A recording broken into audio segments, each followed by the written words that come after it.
Lock your doors. Dim the lights. You found Night Creepypasta Rules, where the week's most terrifying rules horror tales claw their way into your reality. Tonight's compilation? It's a descent into pure dread. And believe me, there's a twist at the end of this particular nightmare that you need to witness. It will change everything. What horrors keep you awake? Share your fears in the comments below. And if you crave the thrill of the unknown, subscribe and join our Legion of the Night. Don't look away. You won't want to miss how this ends. This is a very good one. They say Alaska changes a man. I say it unmakes him. Welcome to Scoured National Preserve, a place where the wilderness doesn't just watch you, it knows you. My name is Ethan Calhoun, and I came here seeking solitude, a place to outrun my past. Instead, I was given 3 strange rules to stay alive. What's the most isolated place you've ever been? Tell me in the comments below. And if you're brave enough to face the silence, subscribe to Night Creepypasta Rules and ring that bell, because out here, the land remembers, and it collects. The shift begins now. They say Alaska changes a man. After my time in the Scoured National Preserve, way out in the godforsaken armpit of the state, I know it does more than change you. It unmakes you, peels you back layer by layer, until there's nothing left but a name even you barely recognize. I took the ranger post chasing the ghost of a woman, and the echo of a scream I couldn't stop, figuring the biting cold and the endless silence might cauterize old wounds. The job came with a battered ATV, a satellite phone that mostly picked up static, and 3 rules scrawled on the back of a stained park map. Miles Henner, the senior ranger, with eyes like chips of glacial ice, just offered a thin smile when he handed it over, said the last fella, who figured they were just folksy suggestions. Well, his name's not even on the Park Service roster anymore. Like he was never here at all. The Scoured Ranger Station was less a building, and more a collection of logs lashed together against the indifferent howl of the Alaskan wind. It stood on the edge of a vast, brooding forest that swallowed sound and light with equal appetite. The silence here wasn't peaceful. It was the silence of something holding its breath, waiting. My transfer papers had called it an opportunity for solitary reflection. The graffiti scratched into the underside of my assigned bunk called it the Maw.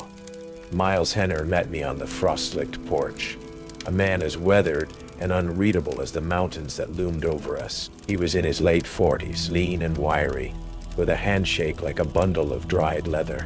She's a harsh mistress, but she's got her compensations. His gaze swept over the wilderness, a flicker of something proprietary, almost reverent, in their depths. He showed me the ropes, the sputtering generator, the temperamental radio array, the cache of emergency supplies that looked like they hadn't been touched since the Klondike gold rush. Then, almost as an afterthought, he unfolded that old, creased map. The rules were handwritten in faded ink, the script precise and unnervingly steady. Document all wildlife sightings, but never photograph the white caribou. They photograph you back. Never follow bear tracks that lead uphill in perfect single file. Real bears don't walk like humans. When you realize the wolves have been following you for days, but their tracks show they're walking on 2 legs, you're not being followed by wolves anymore. I stared at them, a knot of unease tightening in my chest. This wasn't some hazing ritual. The look in Henner's eyes was too serious, too resigned. White caribou photograph you back? I asked, trying to keep the sarcasm from my voice. This land's old, Calhoun, Henner said, his gaze fixed on some distant, unseen point in the tree line. Got its own ways. Best to respect? He folded the map and handed it to me. Just stick to the protocols. Most folks do fine. His emphasis on most was subtle, but it landed like a stone. The only other soul at the station was Louis Romero, the radio operator. He was a cheerful younger man whose forced optimism felt jarring in the oppressive quiet. Hey there, Ranger Calhoun, he chirped, extending a hand. Don't let old man Henner spook you too much. Just keep your head down. Don't wander off the trails after dark. And try not to think about what makes those scratching sounds outside your window at 3 a.m. He winked, but his eyes darted nervously towards the darkened forest ladder. Unpacking my meager belongings into the cramped, cold locker, my hand brushed against something metallic. It was an old Park Service-issued digital camera, its casing scratched and dented. I switched it on. One file. Corrupted. It wouldn't open. Just flashed a thumbnail image. A blinding, overexposed white against a blur of dark green. The date stamp read 8/14/2017. The name on the locker's faded label was Ashton. Ashton. I'd seen that name on a list Miles had shown me of rangers who'd requested transfers to less demanding districts. The file name was simply, It Sees Me. My first patrols were a blur of biting wind, endless spruce, and the profound, almost crushing silence of Cascara. I logged everything meticulously. Moose, ptarmigan, a distant grizzly. The vastness of it should have been calming, a balm to the raw edges of my past. Instead, it felt watchful, like the forest itself was a single sentient entity, its myriad eyes tracking my every move. I was charting a new game trail near the Cascar River's frozen North Fork when it stepped from a thicket of snow-dusted willows. It was magnificent, a true ghost of the tundra, its fur the color of fresh snow, its antlers like intricate ice sculptures. But it was too perfect. Its movements were unnervingly fluid, its stillness absolute, and its eyes, they weren't the dull brown of a normal caribou. They were startling, intelligent, almost sapphire blue. Rule 1 screamed in my mind.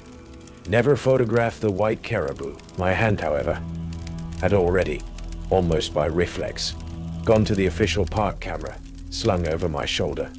I raised it, peered through the viewfinder, my finger hovering over the shutter. The caribou stood perfectly still, not 20 yards away, staring directly at me, those unnatural blue eyes boring into mine.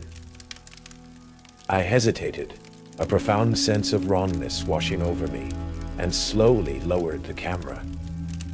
I didn't take the shot. The caribou held my gaze for another long moment. Then, with a flick of its ears, it turned and melted into the dense brush, not with the usual crashing and snapping of branches, but with an impossible liquid silence. It was simply gone. Later that evening, back at the station, the unease lingered. I was transferring my patrol logs to the main computer. Louis was off shift. Miles was somewhere out on his own rounds. The station felt unnervingly empty. Idly, I picked up my personal smartphone, strictly against regulations for documenting park matters, but habit was a hard thing to break. I scrolled through my recent photos, mostly mundane shots of the landscape, and then I saw it. A new photo, one I hadn't taken. It was a perfectly focused, high-resolution image of me, taken from about 20 yards away, from a slightly low angle, the caribou's perspective. I was staring directly at the camera, my face etched with surprise, the park-issue camera still halfway raised in my hand. The date and timestamp were from that afternoon, from the exact moment I'd encountered the white caribou. My blood ran cold. It hadn't just seen me. It had recorded me. A few days later, I ran into Janessa Quinn. She was a researcher, a tough, no-nonsense woman with sharp eyes and a blunt way of speaking, out checking a string of weather sensors near a place called Weeping Widow Pass. She was all business, initially dismissive of my attempts at small talk. Then I mentioned the remoteness, feeling of the place. My brother, David, came up here hiking 3 years ago, she said, her voice suddenly tight, her gaze fixed on the distant, snow-capped peaks. He was an experienced outdoorsman. Then a garbled sat phone message about something in the trees, watching him, then nothing. They never found a trace. She kicked at a loose stone. Park Service called it misadventure. I call it bullshit. There was a raw, personal grief in her voice that resonated with my own hidden pains. As she turned to leave, she paused. If you see anything unusual, even if it sounds crazy. She didn't finish, just gave me a hard, searching look. At night, Louis was on the radio, humming. It was a strange, archaic-sounding tune. A mournful, repetitive, a few bars into it. I recognized it, or thought I did. A snatch of a melody from a half-forgotten folk ballad about a vengeful ice spirit my grandmother used to sing. A song I hadn't heard in 20 years. Louis, I asked, where'd you learn that song? He stopped humming abruptly, a look of genuine confusion on his face. Song? What song, Ethan? I wasn't singing anything. He shook his head, a nervous tremor in his hand as he adjusted his headset. Must be the static. This place, it plays tricks on your ears. The cascara started to seep under my skin. I began finding things on my patrols. Small, unsettling cairns of stones, stacked in impossible formations. Bundles of raven feathers tied with sinew hanging from low branches. Symbols I didn't recognize carved into the bark of ancient trees. When I mentioned them to Miles, he'd just shrug, his eyes unreadable. Old native boundary markers, or hikers getting creative. Means nothing, Calhoun. Stick to your route. His dismissals felt too quick, too practiced. The bear tracks appeared after the first heavy snowfall of the late autumn. I found them near Grizzly Creek, a place aptly named usually. But these were wrong. They were huge, undeniably bare. But they led directly uphill, up a steep, scree-covered slope that no sane bear would attempt unless pursued by demons. And they were in a perfect, unwavering single-file line. Each massive print, placed with an almost delicate human-like precision, as if the creature were walking on its hind legs, carefully, deliberately. Rule 2. Real bears don't walk like humans. A strange lethargy, a dreamlike compulsion settled over me. The tracks beckoned, pulling me towards the fog-shrouded, treacherous ridge above. Just a look, a voice whispered in my mind. See where they go? I took a step, then another, the snow crunching under my boots. The silence was absolute, save for the frantic thumping of my own heart. It was only when I felt the icy kiss of the wind whipping over the ridge, carrying with it a faint, musky, carrion scent that was too fresh, too raw, that I managed to break the spell. I stumbled back, a cold sweat prickling my skin, the image of those unnaturally precise tracks burning in my mind. It was a few days later that Harper Lynn, a wildlife biologist stationed at a research outpost about 50 miles east, made a crackling, static-laced call over the radio. Her voice was strained, verging on hysterical. She'd been sorting through old archived material from previous Cascara research projects. Ethan, you there? It's Harper. You won't believe this. Static nearly swallowed her words. I found a photo, a group shot, Cascara Rangers, by the old Weir. Dated August 1992. Okay, I said, though a knot of dread was already tightening in my stomach. But Ethan, I was born in October 1992. I've never been to Cascara before this year. The line crackled violently, then went dead. Luis, looking pale, said the signal was lost, maybe an atmospheric disturbance. The weight of unspoken horrors pressed down. That evening I was going through some old park supply requisitions in the main office, trying to distract myself. Tucked between 2 pages of an order form for snowshoes from 1985 was a small folded piece of paper. It was a child's drawing, pencil on cheap, lined notebook paper. A crude depiction of a stick figure, me in my ranger hat, standing by a river. The style was simple, unsophisticated, the kind of drawing I myself had made countless times as a boy. And I knew, with a certainty that chilled me to the bone. That this was one of my childhood drawings, one I distinctively remembered losing during a family camping trip in Montana when I was 8 years old. Its edges were singed, as if it had been held too close to a flame. The feeling of being watched became a constant, suffocating presence. It wasn't just the woods anymore.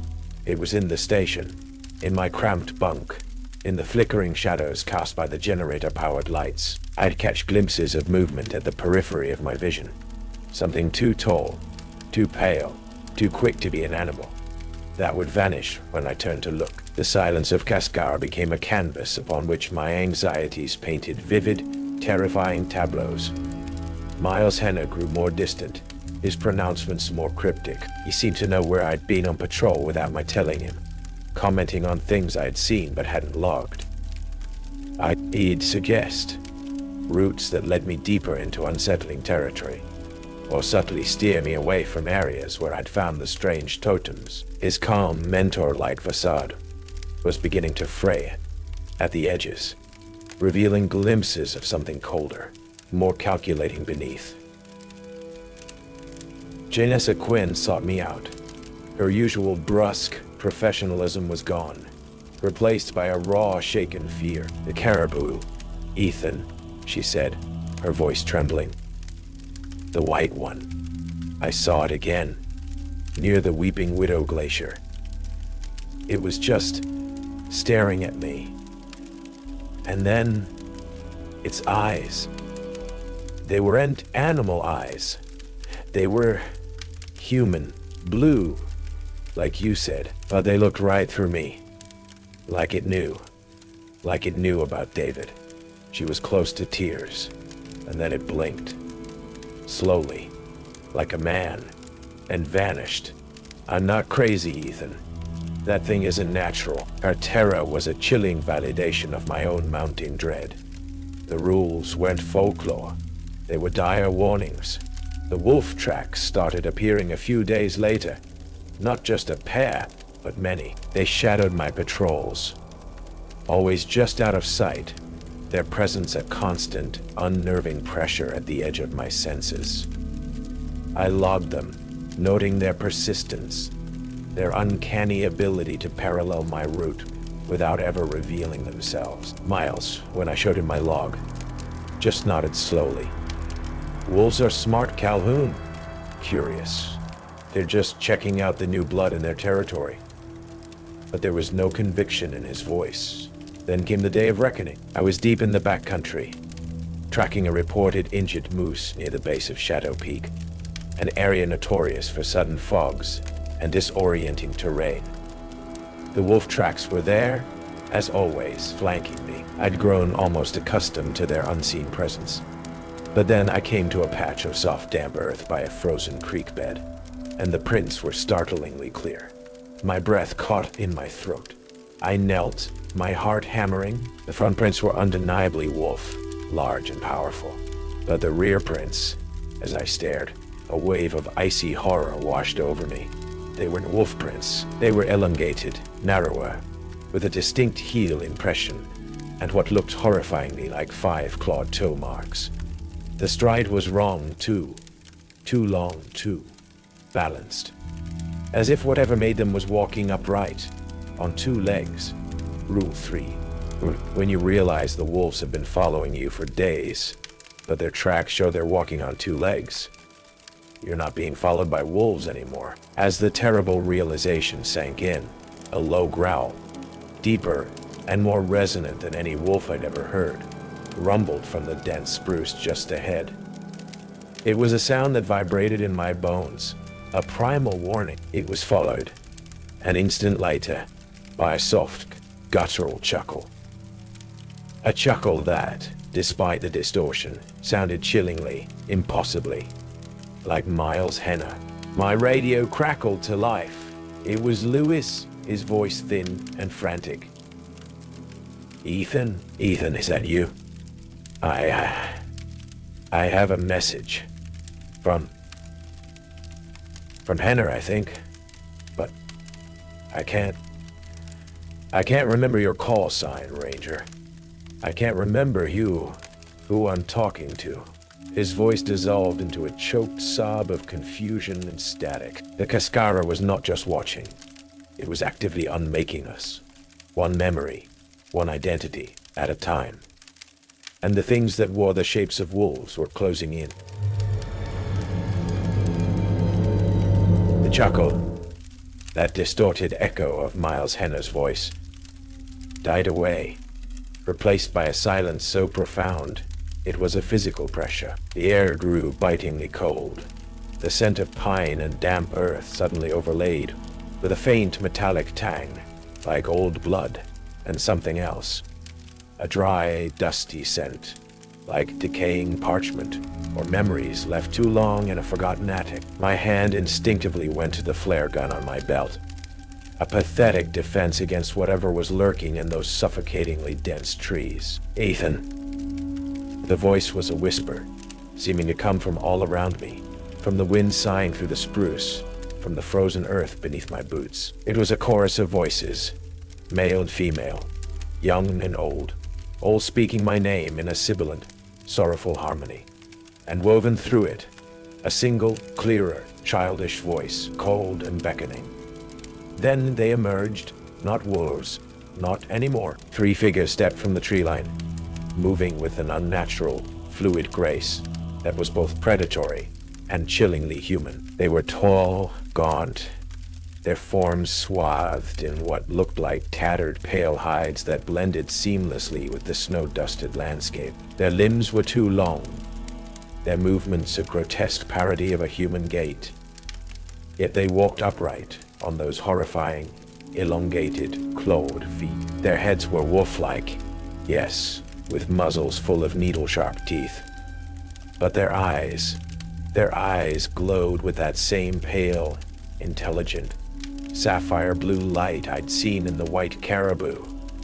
The White Watcher, Uruk, in its hunting pack form. Impressive, aren't they, Calhoun?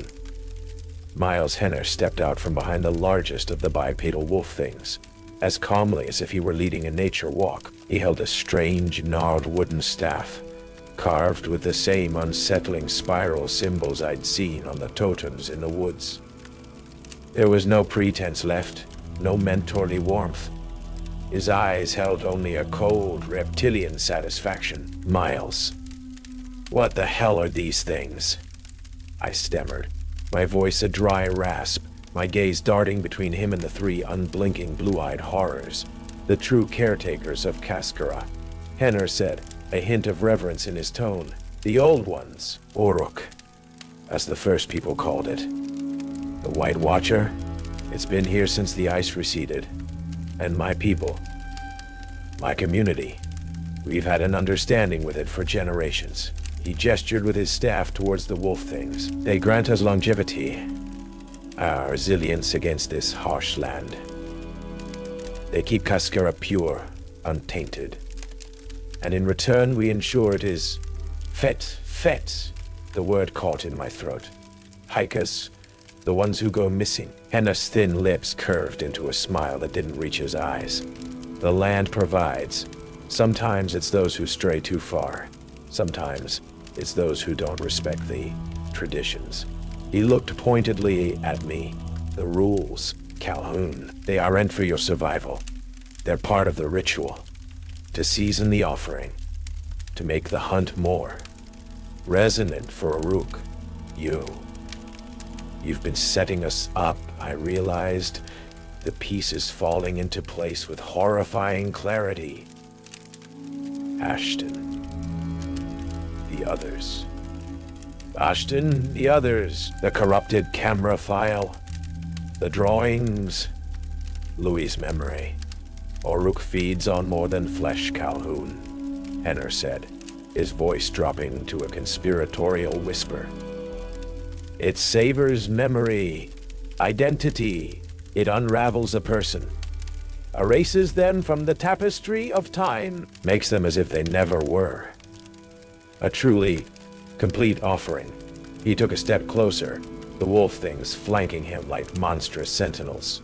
And you, Ethan, with all your delicious guilt, your buried trauma, you will be my final most potent gift before I fully embrace the Watcher's blessing. My retirement, you could say.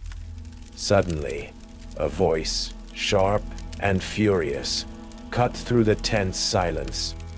"Hannah, you bastard!" Janessa Quinn burst from the tree line to my left, a heavy-duty ice axe clutched in her hands, her face a mask of rage and grief. She must have followed my radio silence, or perhaps tracked the unnatural stillness that had fallen over this part of the preserve. "My brother, David," she screamed, advancing on Henner. "You fed him to this thing, didn't you?" Henner merely sighed, a look of mild annoyance on his face. He was uncooperative, broke several protocols. Uruk found his memories particularly flavorful. As Janessa lunged, one of the wolf things moved with blinding speed, intercepting her, its claws raking across her arm, drawing blood. She cried out, stumbling back, and then the air shimmered. Between two ancient pines, a figure began to coalesce, indistinct at first, then resolving into the ghostly, translucent form of Harper Lynn. But not the Harper I knew. This one was younger, her eyes wide with a timeless confusion. Her Kaskara Ranger uniform faded and tattered, as if she were an echo from a forgotten photograph. "It lies," Harper's ghostly voice whispered, her form flickering like a dying flame. "The pact.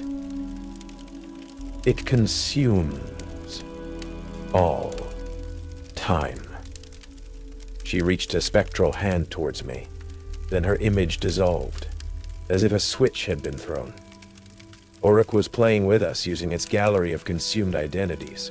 The attack was swift, brutal. The wolf things moved with terrifying coordination, their blue eyes fixed on us with an unblinking, predatory focus. Miles directed them with subtle gestures of his staff, a conductor orchestrating a symphony of terror. The environment itself seemed to conspire against us. A sudden, disorienting whiteout squall swept down from the peaks, reducing visibility to near zero. Familiar landmarks vanished in the swirling snow. I could hear Janessa's pained cries, the guttural snarls of the wolf things, Miles' low, encouraging murmurs to his pets. I fired a flare. It arced into the white chaos, its crimson light momentarily illuminating the monstrous, shifting forms. For an instant, I saw the white caribou, standing on a nearby ridge, its sapphire eyes burning through the blizzard, watching, judging the rules. They were a trap. But what if one could be turned? Never photograph the white caribou. They photograph you back. What if the photographing back was more than just an image? What if it was a direct conduit, a focus point of Uruk's attention? I scrabbled for the official park camera, my fingers numb with cold and fear. Miles was closing in, his staff raised, his face alight with a fanatic's zeal. One of the wolf things lunged at Janessa, who was down, trying to staunch the bleeding from her arm, ignoring the swirling snow, the disorienting whispers that now included voices from my own past. The woman I'd lost, the screams from that disastrous rescue. I raised the camera, aimed it blindly towards where I'd last seen the caribou on the ridge, and pressed the shutter. The flash was blinding, even in the blizzard. For a heart-stopping moment, nothing happened. Then a sound tore through the squall. A high-pitched, unearthly shriek that wasn't a wolf, wasn't human, wasn't anything natural. It was a sound of pure, concentrated agony and rage. The white caribou, its form flickering, distorting, its blue eyes burning with an intense, almost nuclear light, was suddenly there, not on the ridge, but towering over Miles Henner. Miles screamed, a sound of pure, abject terror, shielding his face as the caribou's gaze, its full, undivided attention, now focused entirely on him. The wolf things recoiled, whining, their blue eyes dimming. The pact, it seemed, had its own set of unspoken clauses. Uruk did not like its primary form being directly recorded. "Janessa, run!" I yelled, grabbing her uninjured arm, hauling her to her feet. We plunged into the blinding snow, leaving Miles Henner to face the undivided, furious attention of the White Watcher he had served for so long. His screams and the unearthly shrieks of Uruk were quickly swallowed by the Alaskan wilderness and the relentless, indifferent storm. The blizzard raged around us, a disorienting white hell. Miles Henner's screams, interwoven with the unearthly shrieks of the White Watcher, faded behind us, swallowed by the howling wind and the vast, indifferent emptiness of Cascara. We stumbled blindly, relying on instinct and a desperate, shared will to survive. The image of Uruk in its furious caribou form burning in my mind. The camera, my desperate gambit, was gone, lost somewhere in the snow and chaos. Janessa was flagging, the cold and blood loss from her arm taking their toll. I half carried, half dragged her, following what I prayed was the downward slope of the terrain, away from the cursed ridge. The swirling snow played tricks on our eyes, forming monstrous, shifting shapes in the periphery. The whispers hadn't entirely ceased. They were fainter now, more distant, like the receding tide of a nightmare. But they still plucked at the edges of our sanity, fragments of forgotten voices, echoes of Uruk's hunger.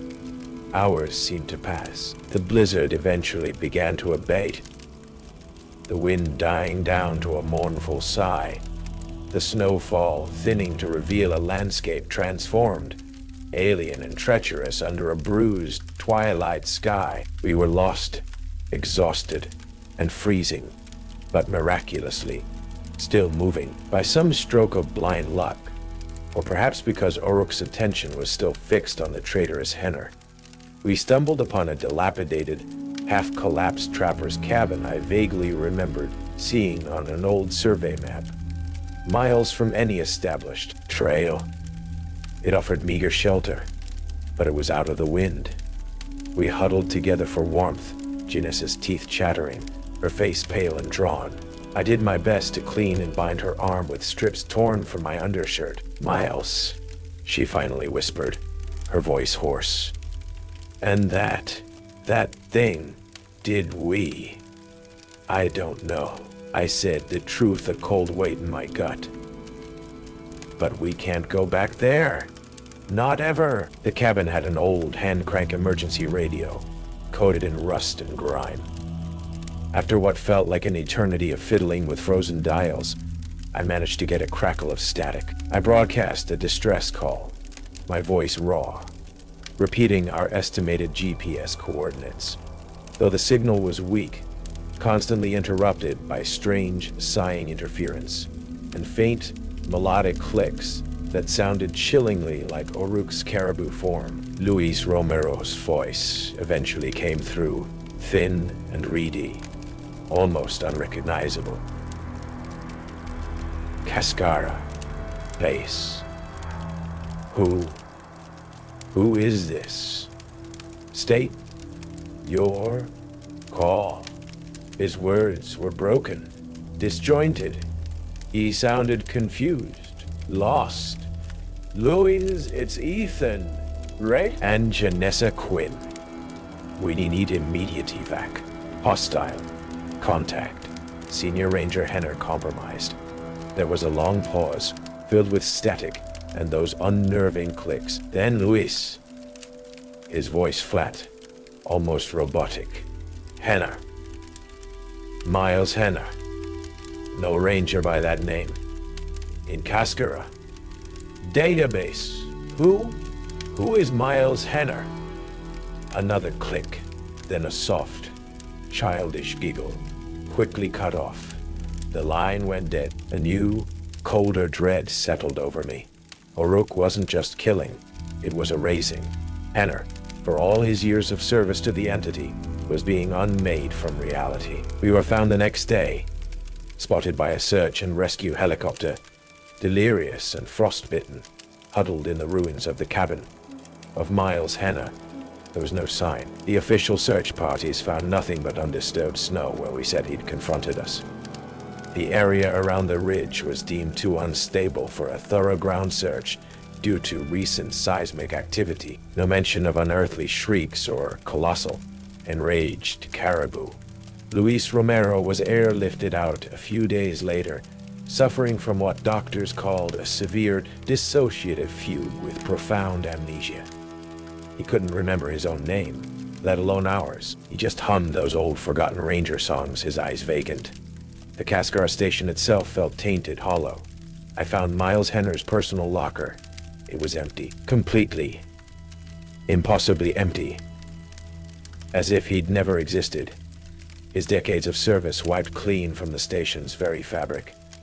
His name was gone from every roster, every shift schedule. Only a faint, lingering scent of dry parchment and old, sad memories remained. The official story was a masterpiece of bureaucratic obfuscation. 2 civilians and a park ranger, caught in an unseasonable and severe blizzard, suffering from exposure, hypothermia, and trauma-induced hallucinations. Genesis injuries were attributed to a fall. My report on Miles Henner was filed away as the ramblings of a mind pushed beyond its limits. Cascara National Preserve was temporarily closed to the public, citing extreme weather conditions and the need for urgent wildlife population assessment and trail maintenance. Janessa and I went our separate ways, united by a horror no one else would ever comprehend, yet too scarred to find solace in each other's company for long. She threw herself into researching historical disappearances in remote Alaskan regions, looking for patterns, for any evidence of Uruk's wider influence, her brother's erasure a driving, tormenting force. I left the Park Service. I couldn't bear the silence of the wilderness anymore, or the way the wind through the trees sometimes sounded like whispers. I moved south, as far from Alaska as I could get, finding a job as a night security guard in a sprawling, soulless corporate park, a wilderness of concrete and glass, but one I hoped was free of ancient, hungry gods. But Cascara and Uruk had left their indelible mark. I'd catch myself staring at photographs, looking for discrepancies, for faces that shouldn't be there, or for familiar faces that were subtly wrong. The memory of Harper Lynn, a ghost from a future she never lived, haunted me. Was she erased completely now? Or did echoes of her still flicker at the edges of time? Sometimes I'd wake in a cold sweat, the phantom sensation of those sapphire blue eyes on me, the scent of old parchment filling my sterile apartment. I'd meticulously check online park rosters, old news articles, searching for Miles Henner's name, for any trace of his existence outside my fractured memory. There was nothing. It was as if the man had never drawn breath. One evening, about a year after Cascara, I was sorting through a box of my old military service records, things I hadn't looked at in years. Tucked inside my discharge papers was a faded black and white photograph of my old search and rescue unit, taken just before a particularly grueling mountain training exercise in Colorado. We were all there, young, tired, but grinning, and standing slightly apart from the group, almost in the shadow of a pine tree, was a figure I had never, ever noticed before. A tall, lean man with an unreadable expression, his features slightly blurred but unmistakably familiar. Miles Henner, or someone who looked so much like him it stopped my heart. He was looking directly at the camera, directly at me, and behind him, almost lost in the dappled sunlight and shadow, was the faint, ghostly outline of a pale caribou, its head slightly tilted, its eyes lost in the grain of the old photograph, but undeniably fixed on the scene. My hands trembled as I dropped the photo. Cascara wasn't just a place. Uruk wasn't just bound to that remote Alaskan valley. Its gaze was long. Its hunger for memory, for identity, was patient. And it remembered faces. It remembered mine. The rules of Cascara were a lie, a deception to mask a ritual older than human memory. But the real unspoken rule, the one I now carried seared into my soul, was far simpler and far more terrifying. Once seen by the White Watcher, You are never truly unseen again, and somewhere, in some forgotten corner of the world, its pale eyes were always open, always waiting, always remembering, and eventually, always erasing.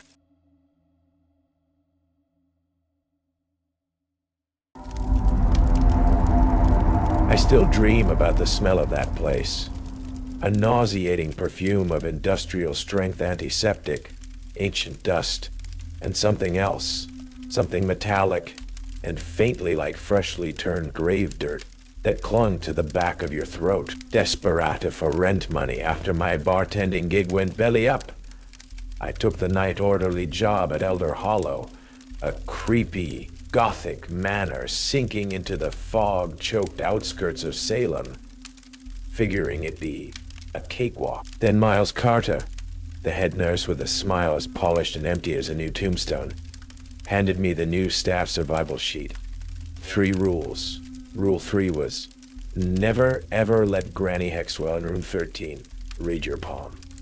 I almost snorted. The last guy, a nervous kid named Kevin, apparently laughed it off too. According to the day nurse's interesting lifeline, as Granny Hexwell cackled it, ended precisely on schedule, exactly how she'd gleefully predicted.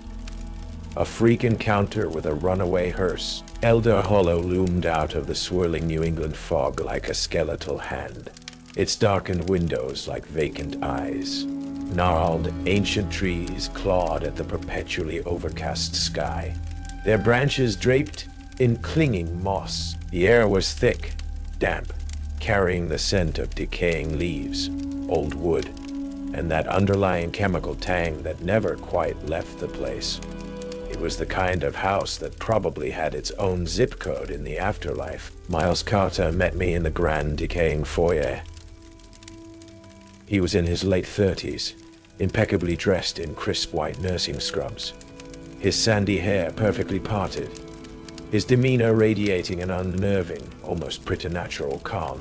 "Mr. Morrison, I presume," he said, his voice smooth and modulated, offering a firm, cool handshake. "Welcome to Elder Hollow.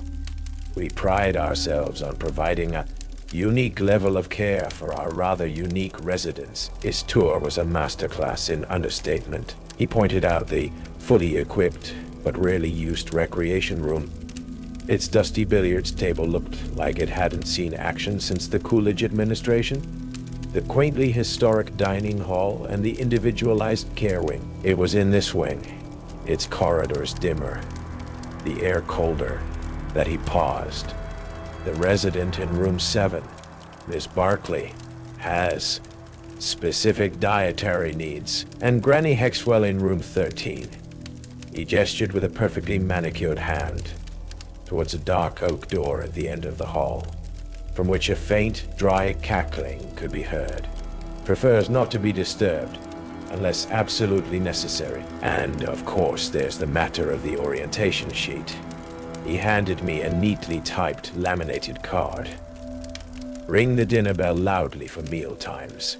The zombie residents rely on auditory cues since their eyesight has deteriorated. Keep raw steaks in the refrigerator for midnight snack cravings, but cook them well for the vegetarian werewolf in room 7. When Granny Hexwell in room 13 offers to read your palm and starts cackling about your interesting lifeline, you've just learned your exact death date and method."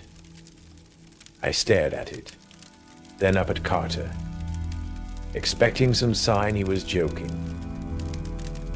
I expecting some sign he was joking. His blue eyes were serene, unblinking. "Zombie residents? Vegetarian werewolf? Elder Hollow caters to a distinguished clientele with long histories, Mr. Morrison," Carter said, his smile unwavering. "The rules are simply long-standing accommodations. You'll find them quite effective."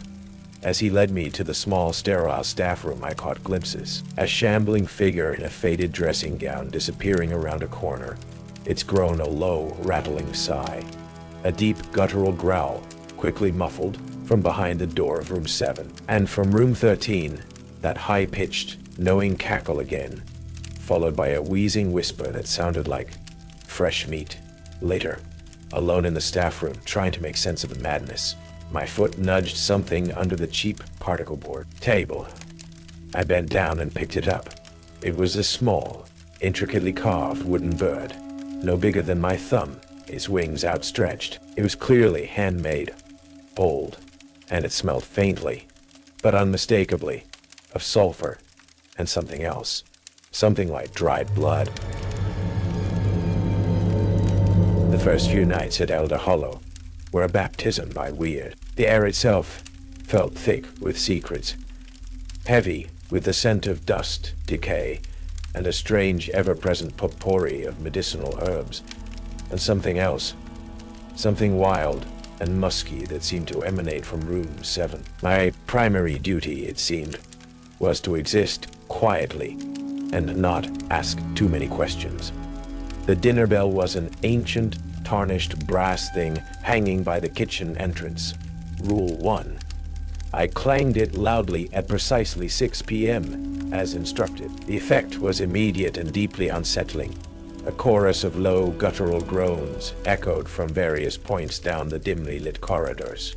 Then, the shuffling, slow, dragging footsteps, accompanied by the occasional soft thud of a limb hitting a wall. The zombie residents.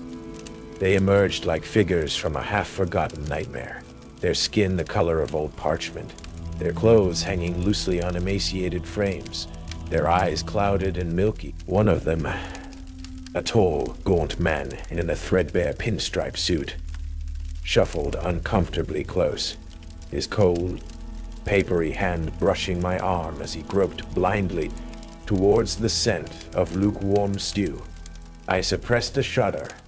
Room 2 housed Felix. He was ancient, his skin like stretched vellum over sharp cheekbones, his eyes holding the weary wisdom of centuries. He was usually found poring over an enormous leather-bound tome that looked like it predated movable type, a half-finished game of chess on a small table beside him. When I brought him his evening nutritional supplement, a discreet, unmarked thermet of something dark and viscous, he looked up, his gaze disturbingly perceptive. "The rules here are not mere suggestions, young man," he'd said one evening, his voice a dry, cultured rasp. "They are the stitches holding together a very old, very frayed tapestry. Pull one loose, and the whole thing unravels in rather spectacular fashion." He'd then returned to his book, leaving me with a fresh layer of unease. Rule 2 came into play around midnight. A low, rumbling growl, like distant thunder, would emanate from room 7, followed by a single, surprisingly polite, but firm, knock. Miss Donna snarled Barkley. "Young man?" Her voice, surprisingly refined despite the underlying growl, would call through the thick oak door. "My snack, if you please." Miles Carter had been very specific. Miss Barkley was a vegetarian werewolf, an ethical choice she made in her later centuries. He'd explained with that unnerving calm. She still gets the cravings, but prefers her protein well done. It helps with the digestion. The first time I cooked her steak, the sizzle on the ancient stove barely masked the sound of heavy claws pacing on the other side of her door. The shadow under the door would shift, lengthen, briefly taking on a more lupine, snout-like form before she'd open it just a crack. A surprisingly delicate, age-spotted human hand emerging to take the plate. The other raw steaks in the staff fridge, vacuum-sealed and disturbingly crimson, were for other residents with specific nocturnal appetites, Carter had said vaguely.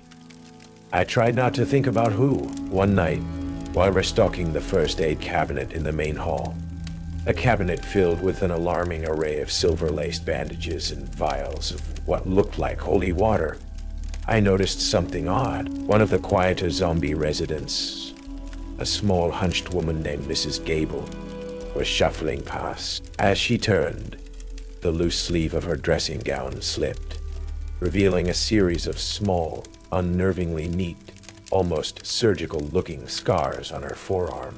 They weren't the ragged tears of an old wound or the mottled marks of decay. They looked recent and precise. Elder Hollow breathed around me, a living, groaning entity. I started hearing things beyond the usual zombie moans and Miss Barclay's occasional pre-dawn howls, chanting in languages I didn't recognize seemed to drift from the sealed-off east wing. Sometimes, late at night, I'd hear a dry, reptilian slithering from within the walls, or the sound of sharp claws scraping against stone from somewhere beneath the floorboards. The place was a symphony of subtle, unsettling sounds. Becca Hayes, one of the day nurses, was a welcome island of apparent normalcy. She was in her early 30s, with kind eyes and a no-nonsense attitude, but even she seemed to carry the weight of Elder Hollow in the slight slump of her shoulders. "You're adjusting well, Jake," she said one morning as our shifts overlapped. "Most don't last the first week." She lowered her voice. "Just be careful around Miles Carter. He's observant, knows more than he lets on, and some of the residents. Their conditions have been a bit erratic lately. More intense than usual." She wouldn't meet my eye. Rule 3, Granny Hexwell, was an ever-present, cackling threat. I did my best to avoid room 13, but one afternoon, while delivering fresh linens, which Granny Hexwell apparently used for something other than bedding, judging by the faint smell of sulfur and singed fabric that always clung to her doorway. She was there, perched in her doorway. High-backed wicker chair just inside her room, her door ajar. She was ancient, withered like a dried apple doll, but her eyes were like polished black stones, glinting with an unnerving, mischievous intelligence. "Come closer, dearie," she rasped, beckoning with a gnarled, claw-like finger. "Such an interesting aura you have. Full of twists and turns. Let old Granny have a little peek at that lovely lifeline of yours." My stomach clenched. "No, thank you, ma'am," I said, trying to keep my voice steady, backing away slowly. "Very busy. Lots to do." Her cackle, dry and rattling like dice in a leather cup, followed me down the corridor. "Oh, they all say that, Ducky." But fate always has time for a chat. Later that day, Miss Barclay cornered me in the hallway near the dining room. She was in her human form, though her amber eyes still held a distinctly wolfish gleam. She sniffed the air around me, her nose wrinkling. "The air is wrong today, boy." She growled softly, her gaze sharp, tainted. "Something's tampering with the old balances. Watch that smooth-skinned Carter. He smiles too much. And you!" She leaned closer, her voice dropping to a low rumble. "Watch your own lifeline. It's got a few unexpected tangles coming up." That night, alone in the staff kitchen making myself a cup of stale coffee, I found it. Tucked behind the ancient buzzing refrigerator was a small, discarded biohazard sharps container. Inside, nestled amongst a few used insulin needles, was an empty syringe much larger than the others, and a tiny, unlabeled glass vial. The vial contained a single drop of a viscous, faintly glowing silver liquid. The container was supposed to be emptied daily by Miles Carter. Only Miles Carter. My suspicion of Miles Carter grew from a nagging unease into a cold certainty. He spent an inordinate amount of time in the restricted East Wing, a section of the manor that was supposedly closed for renovations, but from which I'd occasionally hear strange, rhythmic humming, or a low, thrumming vibration that resonated through the floorboards. The residents housed there, according to the faded chart by the locked door, were among the oldest, most volatile. Becca became my reluctant confidant. She'd noticed it too. "It's like they're cycling," she'd whispered one morning, her voice tight with worry. Old Man Hemlock, the ghoul in 3B, his regeneration sped up for a week, almost youthful. Then he crashed, worse than ever. His armor with the Banshee and Fora. Her whale was strong enough to crack windows last Tuesday. Now she can barely manage a squeak. She bit her lip. And those accidental deaths we've had this past year. Mr. Coffin, the bog mummy, just desiccated overnight. And poor Elspeth, the sprite who fell into the koi pond. Sprites are naturally buoyant, Jake. They don't just drown. Felix, during one of our late-night chess games, he usually beat me in under 12 moves, his ancient mind still razor sharp, offered another piece of the poisoned puzzle. There are always those, young Jake, he'd murmured, his gaze distant, who seek to bottle the moon's essence, or steal the grave's deepest secrets for a fleeting imitation of true immortality. Such endeavors rarely end well. For anyone involved, the full, horrifying weight of Rule 3 came crashing down on a Tuesday. Miles had hired a new temporary orderly, a nervous young man named Arthur, for a special deep cleaning project in the East Wing. Arthur looked like he'd seen a ghost even before he started. Around 3 a.m., I was doing my rounds when I heard Granny Hexwell's distinct, high-pitched cackle erupting from room 13, louder and more gleeful than usual. A few minutes later, Arthur stumbled into the staff room, pale as a sheet, his eyes wide with terror.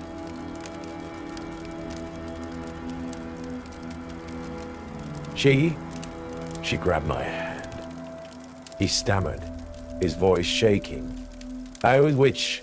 In 13, I was just walking past. She said she saw my lifeline, and that I'd take a tumble on the grand staircase before the cock crows and meet my maker with a nasty crack to the noggin. He laughed a high, hysterical sound. Crazy old bat, right? Right? Despite myself, a chill snaked down my spine. The grand staircase was a death trap of rotting wood and loose banisters. Just before dawn, as the first gray light began to seep through the grimy windows of Elder Hollow, a piercing scream echoed through the silent manor. We found Arthur at the bottom of the grand staircase. His neck was broken, snapped at a horrifyingly unnatural angle. His eyes stared up at the decaying chandelier with an expression of ultimate surprise. On the third step from the top, where he had apparently tripped, lay a single iridescent black raven feather. There were no witnesses. Miles Carter, when he discovered the body, merely shook his head with an expression of practiced sorrow and made a note on his clipboard. Later that morning, as I helped Becca change the linens in a recently vacated room, its occupant having passed peacefully in his sleep, according to Miles, I saw Miles Carter leaving the restricted East Wing just for a second as he turned. The cuff of his pristine white uniform hitched up for a fleeting instant. I saw it. A faint, silvery, almost luminescent sheen on the skin of his wrist, like a tattoo made of moonlight, quickly covered as he adjusted his sleeve. It looked disturbingly similar to the single drop of liquid it found in that discarded vial. The atmosphere in Elder Hollow grew thick and poisonous, like the air before a violent summer storm. The accidental deaths were no longer isolated incidents. They were becoming a grim pattern. A stringy-haired banshee whose wail could shatter glass was found voiceless and withered. A nominally placid swamp hag from the Louisiana bayous went on a destructive rampage, her eyes glowing with an unnatural green light, before collapsing into a pile of fetid muck. Miss Snarl Barkley was perpetually agitated. Her fur, even in human form, it seemed coarser, her nails longer, bristling, her low growls a constant thrumming undercurrent. The taint is strong, she'd rumble at me, her amber eyes narrowed with suspicion. The old magic is being twisted, stolen. Carter smells of false life and stolen power. Felix, usually so stoic, became even more withdrawn, his ancient eyes filled with a deep, weary sorrow. "He seeks to bypass the natural order, young Jake," he whispered one night over a stalemated chessboard. "To harvest without sowing. Such arrogance always demands a terrible price, and often it is the innocent or the unwilling who pay it." Becca was a nervous wreck, but her fear was solidifying into a grim determination. "We have to find out what he's doing in that East Wing, Jake," she insisted, her voice low and urgent, "before there's no one left to save." Our chance came during the annual Founders Day Remembrance, a somber, little-attended affair where Miles Carter was obligated to give a stultifyingly dull speech in the main hall to a handful of local historical society members and the more lucid residents. It was the one time he seemed genuinely distracted. Armed with a set of master keys Becca had borrowed from Carter's meticulously organized office, we ventured into the forbidden East Wing. The air here was heavy, humming with a barely suppressed energy. Strange, rhythmic pulsing sounds throbbed from behind locked doors, and the metallic, chemical scent I'd occasionally noticed on Carter was overpowering. One door, labeled Specimen Observation Zeta, was ajar. Peeking inside, my stomach churned. It wasn't a residence room. It was a makeshift laboratory. Cactus lined one wall, containing small, whimpering creatures I couldn't quite identify.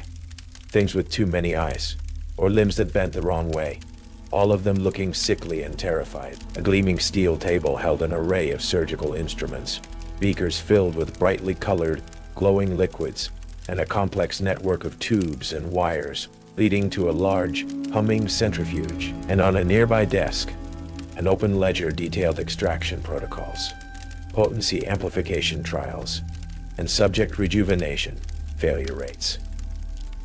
It was a charnel house of unethical, magical, and biological experimentation. He's farming them," Becca whispered, her face pale with horror.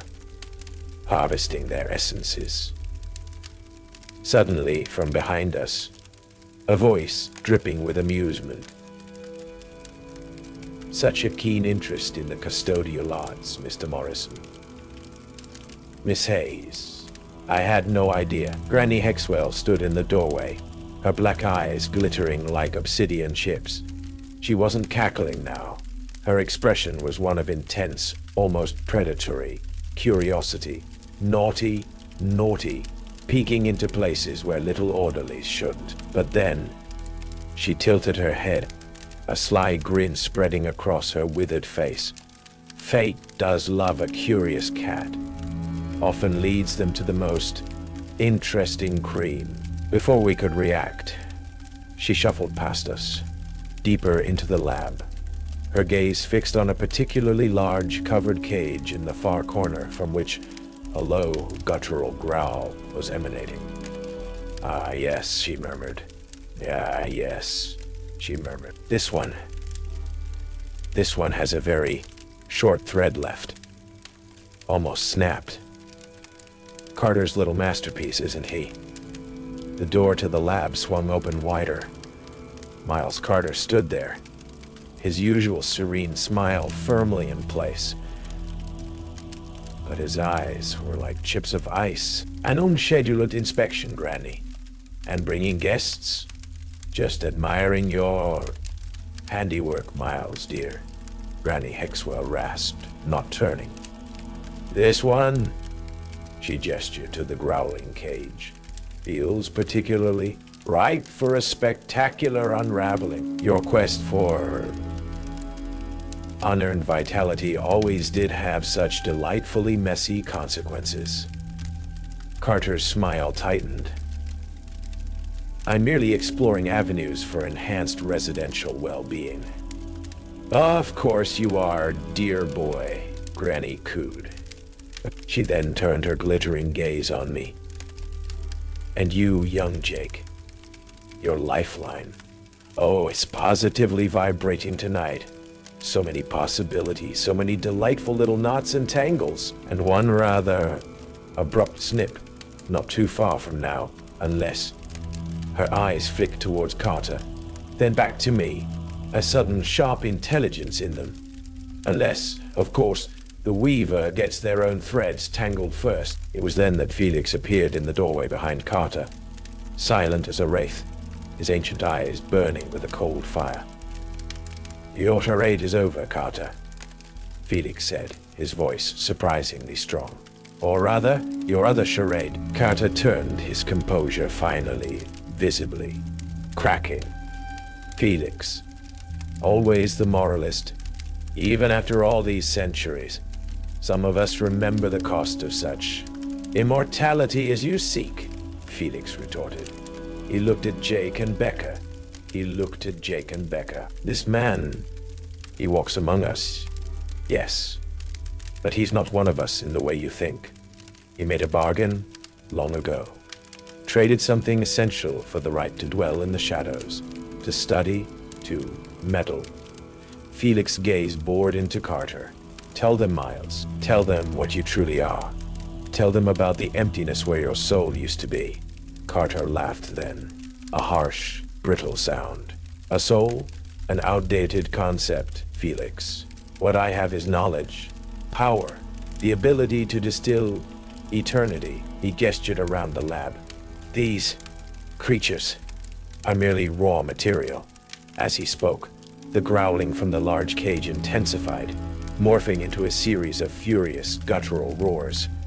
The cage began to shake violently. Granny Hexwell let out a delighted cackle. "Oh, here it comes, duckies, the grand finale."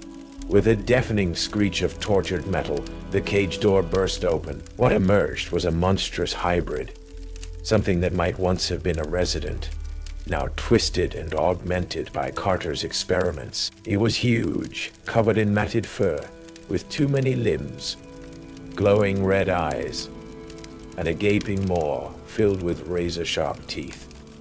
It roared, its gaze fixing on Carter with pure, unadulterated fury. "My ultimate creation," Carter hissed, a manic light in his eyes, but there was a tremor of fear in his voice now.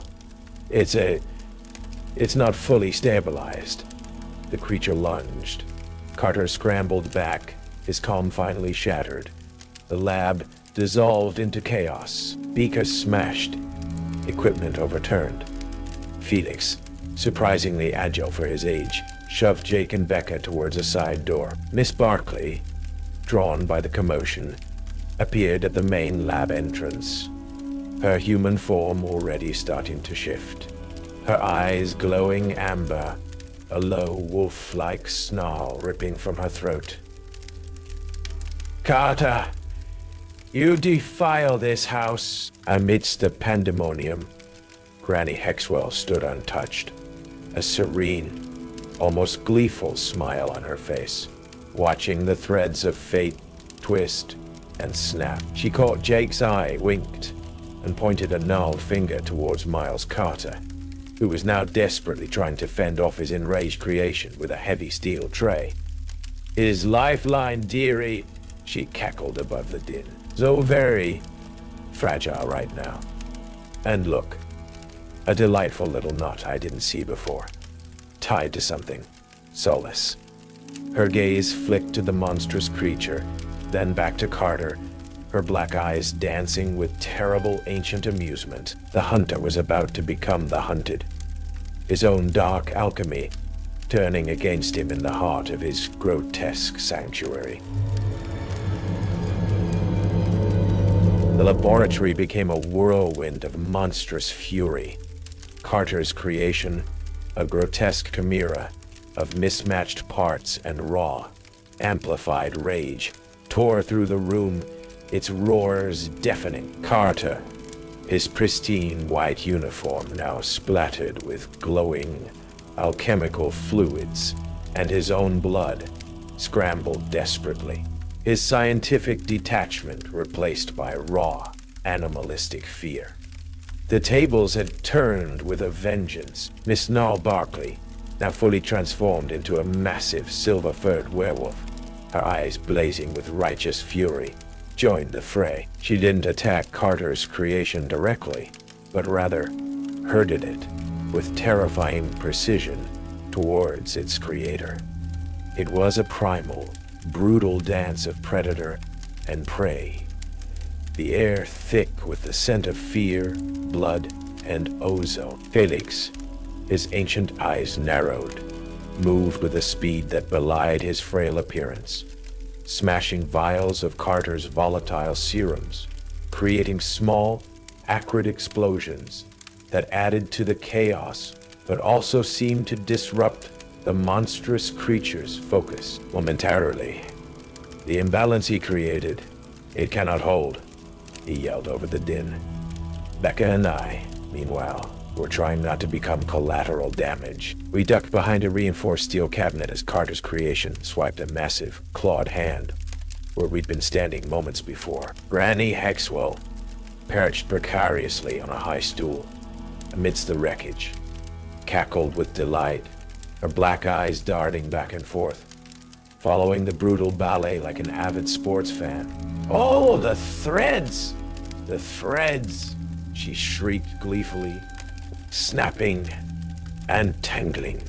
Such beautiful, bloody embroidery. Then Carter, cornered, his face a mask of terror, did something desperate. He grabbed a heavy, lead-lined containment box from a shelf, a box I'd seen him handle with extreme caution before, and hurled it at his creation. The box shattered, and a blinding, pure white light erupted, accompanied by a piercing, high-frequency scream that made my teeth ache. Carter's monster recoiled, shielding its eyes, whimpering. Even Miss Barkley flinched, a low growl of pain rumbling in her chest. The white light pulsed, and for a moment, I saw what looked like a swirling vortex of pure energy within it. "The nullifier?" Felix hissed, his face tight with alarm. "He seeks to unmake it entirely. A dangerous gambit when one's own essence is compromised." But the nullifier didn't just affect the creature. It seemed to be drawn to Carter himself. As the light pulsed, thin, silvery tendrils snaked out from it, not towards the monster, but towards Miles Carter. They wrapped around his limbs, his torso, and he screamed, a shrill, ululating sound of pure, abject terror. A sound stripped of all humanity. My essence," he shrieked. "No, I am anchored." Granny Hexwell's cackles intensified. Anchored to what? An empty promise? A hollow shell? The nullifier seeks nothingness. And you, my love, are already halfway there. The silvery tendrils tightened. Carter's form began to flicker, to lose cohesion, as if he were an old photograph fading in harsh sunlight. His screams became distorted, digitized, then dissolved into a final, pathetic whimper. And then, with a soft, implosive pop, Miles Carter, head nurse of Elder Hollow, practitioner of dark alchemy, was gone. The nullifier's light faded, leaving behind only the scent of burnt ozone and a profound, chilling emptiness where he had stood. His monstrous creation, disoriented and seemingly weakened by the nullifier's proximity, slumped to the floor, its roars fading to confused whimpers. Miss Barkley, slowly shifting back to her more human form, though still bristling, nudged it cautiously with her snout, then let out a low, mournful howl. An eerie silence descended upon the ruined laboratory, broken only by Granny Hexwell's contented sighs and the ragged breathing of Becca and myself. "Well," Granny said, daintily dusting off her shawl, "that certainly cleared the air, and a rather final snip for dear Miles. His lifeline was always more of a frayed shoelace, truth be told." She winked at me. "Seems your own little thread just got a bit more room to wiggle, young Jake." The immediate aftermath was a grim, surreal cleanup. Felix, with a heavy heart, oversaw the permanent sedation of Carter's more dangerous, unsalvageable experiments. Miss Barkley, surprisingly gentle now, helped guide the confused, less aggressive creatures back to their reinforced rooms. Becca, shaken but resolute, began documenting the extent of Carter's atrocities. Her medical knowledge invaluable in understanding his twisted notes. Her own immunity to Granny Hexwell's predictions remained a quiet mystery. When I asked Felix about it, he merely smiled a thin, knowing smile. Some bloodlines carry older, quieter protections, young Jake. Like a shield woven from moonlight and forgotten whispers, Miss Hayes walks under a fortunate star, or perhaps a very old, very powerful blessing. The pharmaceutical network Carter was part of remained a shadowy, unanswered question. We found encrypted files, offshore account numbers, but nothing that would lead to a clear indictment of anyone beyond Carter himself. Elder Hollow, it seemed, was just one small, rotten cog in a much larger, more terrifying machine. Weeks turned into months. Elder Hollow, scarred but still standing, began to find a new, albeit fragile, equilibrium. The passing of Miles Carter, officially attributed to a tragic laboratory accident involving volatile chemical compounds, a report I helped Becca fabricate, with some creative input from Felix on arcane terminology, left a power vacuum. And somehow, almost by default, I found myself stepping into it. Not as a manager, not really. More like a reluctant custodian of the damned. The rules were still there, of course. The dinner bell still rang, though perhaps with a little more care now. Steaks were still cooked, raw and well done, for Miss Barclay's particular palate, and Granny Hexwell. Well, Granny was still Granny, cackling from room 13. Her black eyes missing nothing. But something had shifted. The residents, those who remained, seemed calmer, the oppressive atmosphere of fear and exploitation slowly lifting. Felix took to organizing chess tournaments in the dusty recreation room.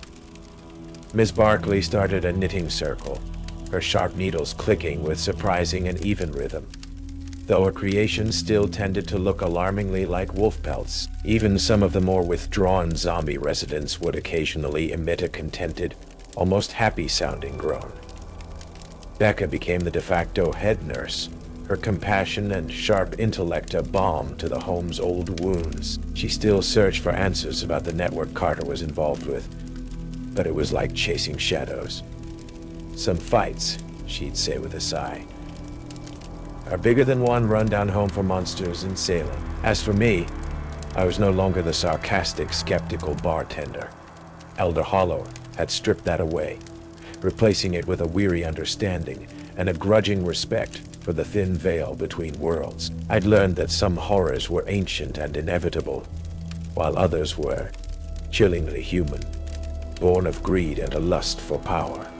One crisp autumn evening, I was doing my final rounds. The fog was rolling in, thick and white, muffling the sounds of the outside world. As I passed room 13, Granny Hexwell's door was ajar. She was sitting in her wicker chair, a tattered tarot deck spread before her. "Evening, young Jake," she rasped, her eyes glinting in the dim light. "Come for that palm reading yet?" I actually smiled. "Not tonight, Granny. Maybe next time." She cackled. "Always a next time with you, isn't there, dearie? Your lifeline. It's still full of interesting little squiggles. More tangles than a ball of Miss Barclay's worst yarn." She paused, then tilted her head, a sly look on her face. "But I did see one rather prominent knot, just a few years down the road. Involves a rather fetching young woman with eyes like a stormy sea, a broken-down Ford pickup, and a rather enthusiastic chupacabra with a fondness for antique maps. Should be quite the adventure." I just shook my head, continuing on my rounds. The world outside Elder Hollow might be oblivious to the things that lurked in the shadows, but here, within these ancient creaking walls, life, or unlife, as it were, went on. The rules still applied. The monsters were still monstrous, but maybe, just maybe, under new, and decidedly more reluctant. Management, this peculiar little retirement home, had found a fragile kind of peace, or perhaps I thought, as I locked the main doors against the encroaching fog and the distant, mournful howl of something that definitely wasn't a neighborhood dog. Elder Hollow was simply biding its time, waiting for its next interesting lifeline to walk through the door. Because in a place like this, the last call was never truly final. And the vacancies, well, they always had a way of filling themselves. They say every town has its ghosts, but Sleepy Hollow is a ghost. A cold, damp breath on the back of your neck. A whisper of fallen leaves and forgotten sorrows. I came here as Daniel Whitaker, the once celebrated debunker of paranormal hoaxes, now trailing the faint, acrid scent of professional disgrace after that disastrous seance gone viral in New Orleans. I was looking for a quiet, easily dismissed local legend to rebuild my tarnished reputation. Instead, I found the Draycott House, a rotting colonial ulcer clinging to the edge of the Whispering Woods, a place that felt ancient and malevolent even under the anemic autumn sun. It came with 3 rules, delivered by a wild-eyed, half-mad pastor whose hands wouldn't stop trembling. Duck from riderless hoofbeats. Leave the house before the 28th day. And if you wake up holding an axe, well, the investigator before me, Dr. Alistair Finch, the one who'd scoffed that the axe was just a manifestation of stress. His chapter in the house's bloody history is still whispered by the flickering gaslights in the old Dutch churchyard, a tale ending abruptly and violently. Sleepy Hollow itself was a masterpiece of curated dread. Gnarled, headless-looking trees clawed at the perpetually overcast sky. The air, thick with the scent of damp earth and decaying leaves, seemed to muffle sound, creating an unnerving, expectant quiet. And the Draycott House, set back from the road, half hidden by a tangle of overgrown briars and shadowed by ancient oaks, was its brooding heart. It was a 2-story colonial, its paint peeling like sunburnt skin, its windows dark and vacant as a skull's eyes. A crumbling stone wall encircled an ancient, overcrowded cemetery that abutted the property, its headstones leaning at drunken angles, their inscriptions worn smooth by centuries of wind and rain. Pastor Emery Hatch met me at the rusted iron gates of the Draycott property. He was a scarecrow of a man, his black suit hanging loosely on his bony frame, his eyes wide and startlingly blue in his deeply wrinkled face. They held a disturbing lucidity. "Mr. Whitaker," he rasped, his voice like dry leaves skittering across cobblestones. "You came, despite the local reputation."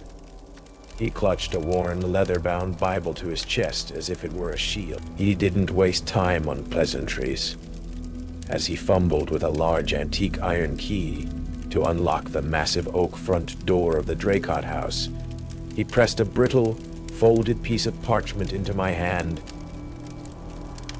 The house has its ways, Mr. Whitaker, its rules. For those who dare to linger, if you hear galloping hoofs approaching but see no rider, duck behind the nearest headstone immediately. Never spend more than 28 days investigating the same haunted house. That's when the possession becomes permanent. When you wake up holding an axe in the middle of the night, with no memory of how it got there, you've become the next chapter in the house's murderous history. "Possession," I said, my skepticism a familiar, comforting cloak. "Pastor, with all due respect, ideal and explainable phenomena. This house, Mr. Whitaker," he whispered, his blue eyes boring into mine. "It writes its phenomena. It writes its phenomena. It writes its phenomena to stay too long as its ink." He then pressed a small, tarnished silver disc on a leather thong into my palm. "An old charm. Wear it. It may," muffled the whispers. The interior of Draycott House was a mausoleum of dust and decay, Rotting damask curtains hung in tatters. Furniture lay shrouded under ghostly white sheets. The air was frigid, despite the lack of any discernible draft, and carried the faint, persistent scent of wood smoke, old paper, and something else, something metallic and coppery, like old, dried blood. As I took my first tentative steps into the grand, cobweb-draped foyer, I saw him, a pale, slender youth, perhaps 17, watching me silently from the shadowy landing of the main staircase. He had dark, haunted eyes and the stillness of a deer about to bolt. Then, as quickly as he'd appeared, he was gone, melting back into the gloom. Eli Dreycott, the groundskeeper, and a descendant, so the Sparstown record said, of the original tragic family. Later, exploring the outbuildings, I found the woodshed. It was damp, a jumble of rotting logs and rusted tools. Tucked away in a dark, cobweb-choked corner, half buried under a pile of moldering sacks, was an axe head. No handle, just a heavy, crescent-shaped blade, its edge surprisingly free of rust. Almost, gleaming faintly in the dim light filtering through the grimy window. It felt cold, unnaturally so, when I touched it. The first few days were a paranormal investigator's dream or nightmare, depending on your threshold for cliché. Doors creaked open and slammed shut in empty rooms. Cold spots drifted like invisible icebergs through the stale air. My audio recorders picked up faint, sighing whispers that the analysis software flagged as anomalous vocalizations, standard haunted house fare. I meticulously logged it all, my professional skepticism warring with a growing, undeniable sense of unease. The house felt wrong. It felt aware.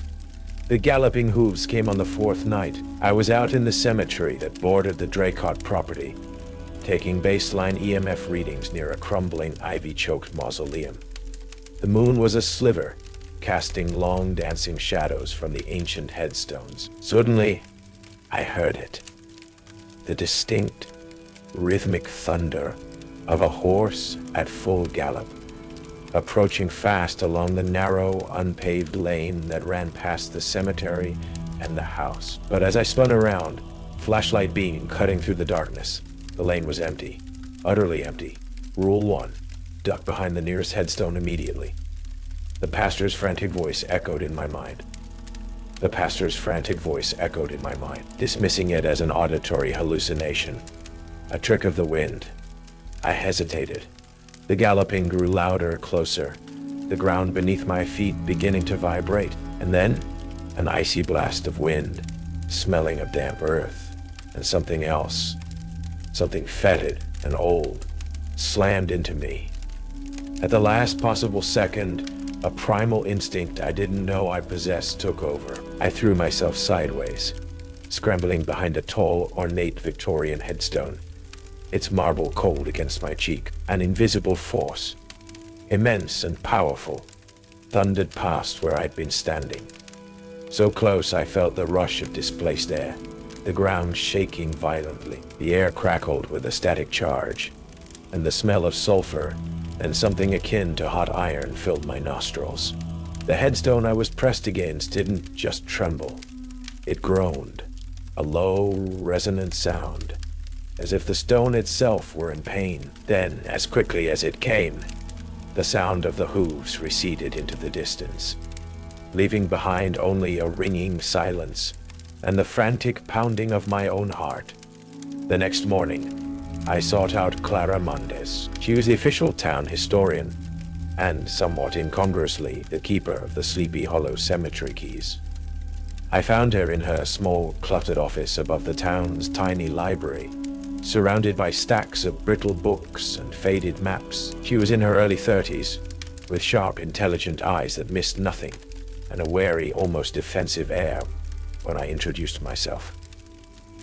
"Another one," she'd said, not unkindly, but with a weary sigh. "Come to chase the headless horseman and get your 15 minutes of cable TV fame, Mr. Whitaker." "Something like that," I admitted, deciding against mentioning the invisible stampede. "I'm interested in the Dreycott house, Its history? Clara's expression became guarded. The Draycott house has a lot of history, most of it unhappy. She was reluctant to share, deflecting my questions with vague answers about colonial land disputes and tragic illnesses. But when I mentioned the shifting nature of some of the older headstones in the cemetery plot nearest the house, something I noticed on my preliminary survey, her professional composure wavered for just an instant. A flicker of something, fear, recognition, crossed her face before she quickly masked it. The ground settles unevenly around here, Mr. Whitaker. Old graves. Later that day, I re-examined the headstone I'd hidden behind. It was an elaborate angel, its wings chipped, its stone face sorrowful. Across its base, a fresh, deep scratch, at least an inch wide, marred the weathered marble. It looked for all the world like a massive iron-shod hoof had scraped against it. The house settled into a routine of subtle psychological warfare. Whispers became more distinct, sometimes seeming to mock my recorded questions. Objects? Small, insignificant things like a pen, a TEMF reader, would vanish from where I'd left them, only to reappear hours later in bizarre, illogical places. I started having vivid, unsettling dreams. Flickering candlelight, shadowy figures in colonial dress, the glint of steel. A woman's terrified scream abruptly cut off. I'd wake in a cold sweat, the scent of phantom wood smoke clinging to my clothes. Marlai Jensen, the town archivist, was a stark contrast to Clara's guardedness. She was a plump, matronly woman in her early 40s, with a warm smile and an encyclopedic knowledge of Sleepy Hollow's every nook and cranny. She welcomed me into the archives, a dusty, book-lined haven in the town hall, and eagerly provided me with stacks of documents. Draycott family journals filled with looping, increasingly frantic script, newspaper clippings yellowed with age, detailing unexplained disappearances and tragic accidents at the house, coroner's reports that raised more questions than they answered. It's a sad place, the Draycott house, Marla said, her voice filled with a gentle, almost motherly concern. So much sorrow soaked into its very timbers. But your work, Mr. Whitaker, your logical approach, perhaps you'll be the one to finally bring some peace to those troubled spirits. Or at least, understand their story. She seemed genuinely supportive. Yet there was an intensity in her gaze, a subtle, almost imperceptible encouragement for me to dig deeper, to stay longer. The 28th day of my investigation approached like a creeping shadow. Rule 2. The possession becomes permanent. I scoffed at the archaic term, yet a cold knot of anxiety tightened in my gut. Pastor Hatch appeared at the Draycott gates one raw, drizzly afternoon, looking more agitated than ever, his blue eyes wild. "You're still here," he hissed, gripping my arm with surprising strength. "The house, it's weaving you in, Mr. Whitaker. It's learning your threads. You must leave. Today. The chapter. It needs an ending before it can close properly." He pressed a small, heavy, intricately designed iron key into my hand. It was cold, almost painfully so. This belonged to Ichabod. Or so the legends say. It locks what should not be opened. Or perhaps it unlocks what must be faced, if one is foolish enough. He gave a choked sob and fled, disappearing into the mist-shrouded trees. The memory lapses started subtly. I'd walk into the kitchen of the Draycott house, then stop, completely forgetting why I'd come. I'd find myself staring at a page in my notes, the words suddenly unfamiliar, as if written by a stranger. My meticulously organized equipment would be slightly out of place. Stress, I told myself. Lack of sleep, the oppressive atmosphere of the house, explainable phenomena. But one evening, while reviewing audio recordings from a locked, supposedly empty nursery on the second floor, I heard it. Faint, but unmistakable. A child's lullaby, sung in a high, reedy voice. And then, my own voice, humming along, A tune I didn't recognize. A memory I didn't possess. In the dust on a small child-sized rocking chair in that same locked nursery the next morning was a single, fresh, perfectly formed handprint. It was cold to the touch, and far too small to be Eli Dracott's. I crossed the threshold of the 28th day, a line drawn in invisible ink, a silent countdown reaching its ominous zero. The house seemed to exhale, a contented sigh of ancient timbers and trapped sorrows. The subtle hauntings escalated. The memory lapses were no longer fleeting. They were gaping holes in my day, entire hours vanishing without a trace. My notes became disjointed, my handwriting subtly different in places, more ornate, more archaic. Clara Mendez, noticing my deteriorating state during one of my increasingly infrequent trips into town for supplies, dropped her guarded demeanor.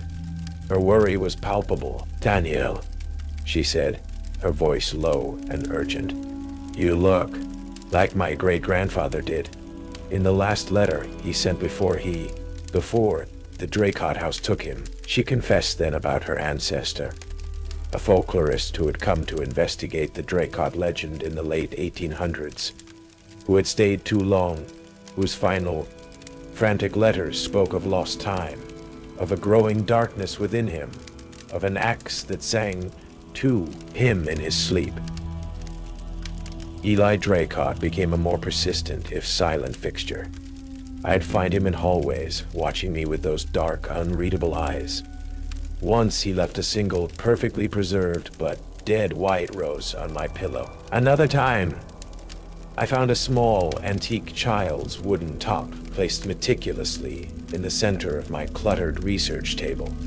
Warnings, or something else. He never spoke, just watched, a pale ghost in his own ancestral home.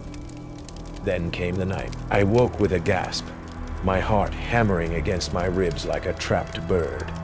I was standing, not in my makeshift bedroom in the Dracott house dusty library, but in the center of the cold, stone-flagged kitchen. The air was frigid, smelling faintly of rust, and something else, something raw and metallic.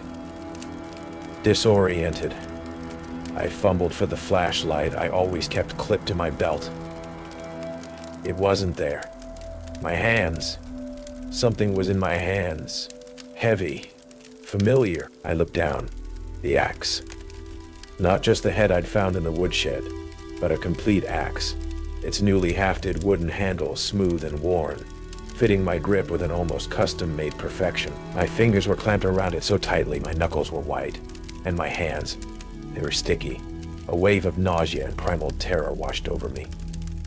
I stumbled, my fingers fumbling with the light switch on the wall. The bare bulb flickered, then cast a harsh, unforgiving glare over the scene. My hands were stained a dark, glistening crimson. Blood.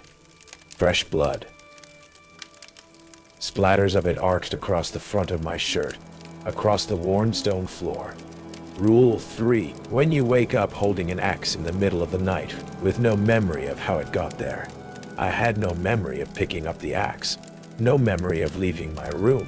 No memory of leaving my room. No memory of anything. The last thing I remembered was falling into an uneasy sleep. The pastor's iron key clutched in my hand.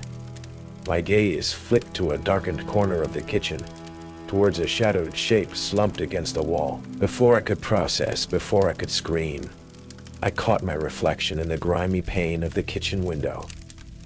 It was me, yes, but my eyes, in the dim, reflected light, they seemed to glow with a faint, cold, utterly alien blue light. And on my face, a cruel, unfamiliar, almost triumphant smile. The reflection held my gaze for a heart-stopping instant. Then it was just my own terrified face staring back. The blue glow, the smile, gone as if they'd never been. Panic, cold and absolute, clawed at my throat. The axe felt like an extension of my own arm, a horrifying alien limb. The blood on my hands on the floor. Whose was it? What had I done? The blue glow in my reflected eyes, that predatory smile. It was the house, looking out from within me. I was becoming another chapter. My mind raced. A chaotic jumble of the pastor's warnings, Clara's ancestors' fate, the growing dread that had been my constant companion. I had to get out, had to understand. I let the axe clatter to the stone floor, the sound echoing in the oppressive silence, and stumbled towards the back door, my boots slipping on the slick patches of crimson. As I fumbled with the rusted bolt, a voice, calm and motherly, spoke from the hallway. "Leaving so soon, Daniel? Before you've even finished your work?" Marla Jensen stood there, framed in the archway, her usual warm smile firmly in place. But her eyes, those kindly, maternal eyes, held a new, chilling intensity, a glint of something ancient and predatory. She held a lit oil lamp, its flickering light casting long, dancing shadows that seemed to writhe like living things on the decaying wallpaper. "Marla? What's happening?" I stammered, gesturing wildly at my blood-stained hands, at the axe on the floor. I don't remember. Oh, the house can be a little overwhelming for newcomers, she said, her voice soothing, yet with an underlying current of something that made my skin crawl. Especially for those who stay past their welcome. It likes to integrate its guests, make them part of the narrative. Clara Mendes appeared behind her, her face pale but resolute. In her hands, she clutched a thick, leather-bound volume, its pages brittle and yellowed with age. "We found it, Daniel," Clara said, her voice tight with a mixture of horror and grim discovery. In a hidden compartment behind the loose stone in the library fireplace, the Draycott manuscript. Marla's smile didn't falter, but her eyes narrowed slightly. Such resourceful young people, always snooping. "It's a record, isn't it, Marla?" Clara pressed, her voice trembling but firm. "A history of everyone the house has claimed. A history of everyone the house has. Each investigator, each victim, their descent, their chapter." She opened the book, her finger tracing a line of spidery, archaic script. "It describes the lost time, the dreams, the axe.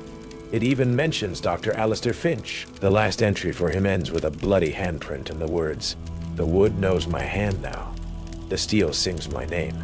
My blood ran cold. I felt an almost irresistible urge to pick up the axe again, to feel its familiar, terrible weight in my grasp. A fascinating piece of local folklore, wouldn't you agree? Marla said, her voice still infuriatingly calm. Sleepy Hollow thrives on its legends, Daniel. It needs them. The Draycott House. It's the heart of that legend, and like any living thing, it needs to be fed. To be renewed. Fed, I whispered, the word tasting like ash in my mouth. Fed what, Marla? Souls? In a manner of speaking, she conceded, tilting her head. The house draws power from strong emotions, from secrets, from the culmination of a well-told story. She took a step closer, the lamplight glinting in her eyes. My ancestors, the first caretakers of this hollow, understood this. They made a pact. They served the house, ensure its vitality, and in return, Sleepy Hollow prospers. Its myths remain potent, drawing in the curious, the seekers, raw material. You're a part of it, I realized. A sickening wave of comprehension washing over me. The helpful archivist. You guide them here. You make sure they stay long enough. You prepare them. Every story needs a good editor, Daniel, Marla said, her smile finally taking on a distinctly cruel edge. Someone to ensure the narrative flows correctly, that the protagonist reaches their inevitable conclusion. Her gaze flicked to the axe, then back to me. And you, my dear, poised to write a truly memorable chapter. The famed debunker consumed by the very thing he sought to deny. It's wonderfully ironic. Suddenly, the house itself seemed to roar its approval. The distinct, thunderous sound of riderless hooves erupted from just outside, circling the house, shaking the very foundations. Doors throughout the manor slammed open and shut with violent force. Icy drafts swept through the corridors, carrying with them the whispers of 1,000 tormented voices. The oil lamp in Marla's hand guttered wildly, casting grotesque, leaping shadows. From the darkened corners of the kitchen, shadowy figures began to coalesce, indistinct at first, then taking on the vague, shifting forms of colonial-era men and women, their eyes burning with a cold, spectral light. They advanced slowly, a silent, menacing audience. "The house is ready for its climax, Daniel," Marla said, her voice rising above the din. "It's time for you to embrace your role." The axe on the floor seemed to thrum, to call to me. I could almost feel its phantom weight in my hand, the satisfying heft of it, the imagined song of its blade through the air. The blue glow flickered at the edge of my vision. "No," Clara cried, stepping in front of me, holding the Dracot manuscript like a shield. "He's not one of your victims, Marla." Marla laughed, a cold, sharp sound. "Oh, but he already is, dear. The 28th day has passed. The house has made its claim." As if on cue, Eli Dracot appeared in the opposite doorway, his pale face even more drawn than usual. He wasn't looking at us, but past us towards the main hallway, his eyes wide with a new, fresh terror. He pointed a trembling finger. "Hey, Eli stammered. "The rider. He's inside." The sound of the galloping hooves, impossibly, was now coming from within the house, from the grand foyer, a blast of freezing air, carrying the scent of grave mold and sulfur, swept into the kitchen. And then, a dark, towering silhouette, unmistakably that of a horseman, but headless, holding a gleaming sword, filled the archway from which Marla had entered. It wasn't just a legend. It was here. Marla's eyes widened, not in fear, but in something akin to ecstatic triumph. Yes, the legend completed, the power renewed, but the spectral horseman didn't advance on us. It turned its terrible, unseen gaze towards Marla. What are you doing?" Marla stammered, her confidence faltering. "I am your servant. I brought you this offering." The horseman raised its sword. From within its shadowy form, a low, guttural growl emanated, a sound of ancient, implacable hunger that had nothing to do with reverence or pacts. It was Pastor Hatch, stumbling into the kitchen from a side pantry, his face bloody but his eyes blazing with a desperate holy fire, who shed a horrifying light. He clutched the tarnished silver amulet in one hand and the small iron key in the other. "The house, it doesn't care for servants." "Which?" he croaked, pointing the key at Marla. "It cares only for the story, for the sacrifice, and sometimes the editor becomes the errata." The key in his hand began to glow with a faint, silvery light. The axe at my feet pulsed with a sympathetic, cold blue. The house wasn't just claiming me. It was a chaotic, hungry thing, and Marla, in her arrogance, had forgotten that even the most dedicated servant could become part of the feast. She had orchestrated the finale, but the house, it seemed, had its own ideas about who would take the final bow. The spectral headless horseman, an avatar of the Dracot House raw, untamed hunger, advanced on Marla Jensen. Its movements were unnervingly fluid, a nightmare of dark fabric and gleaming steel. Marla, her face a mask of disbelief and dawning terror, stumbled back, her carefully constructed composure shattering like brittle glass. "No, this isn't how the story goes," she shrieked, her voice cracking. "I am the chronicler, the keeper of the pact. The house writes its own endings, Marla, Pastor Hatch yelled, brandishing the glowing iron key like a weapon. The silver amulet around his neck pulsed with a faint, protective light. Aye, and tonight, it craves a different kind of sacrifice. The horseman raised its spectral sword. The shadowy colonial figures that had gathered in the kitchen recoiled, their forms flickering and distorting, as if in fear of this purer, more potent manifestation of the house will. Even the whispers seemed to hold their breath. Marla, desperate, turned to me, her eyes pleading. Daniel, the axe. Use the axe. Fulfill the chapter. It's the only way to appease it. The axe on the floor pulsed with that cold, blue light, its silent song a siren call in my fractured mind. For a horrifying instant, I felt the urge, the need, to pick it up, to swing it, to become the monster the house wanted me to be. The scent of blood, the phantom weight of the handle in my grip. Daniel, don't! Clara screamed, grabbing my arm, her grip surprisingly strong, her eyes filled with a fierce determination, locked with mine. Don't let it win. Don't become another page in its damned book. Her voice, her touch. It was an anchor in the maelstrom. The blue haze receded from my vision. I looked at Marla, at the advancing horseman, at the terrified, silent Eli Draycott cowering in the corner. This wasn't my story to fulfill. As the horseman's sword began its downward arc, Eli, with a choked sob, suddenly darted forward. He wasn't a warrior, just a terrified boy. But he threw himself at Marla, not to save her, but to shove something into her hands. A small, intricately carved wooden effigy, a crude representation of a headless rider. The offering, the true offering, Eli stammered, tears streaming down his face. Grandfather said, always have a substitute.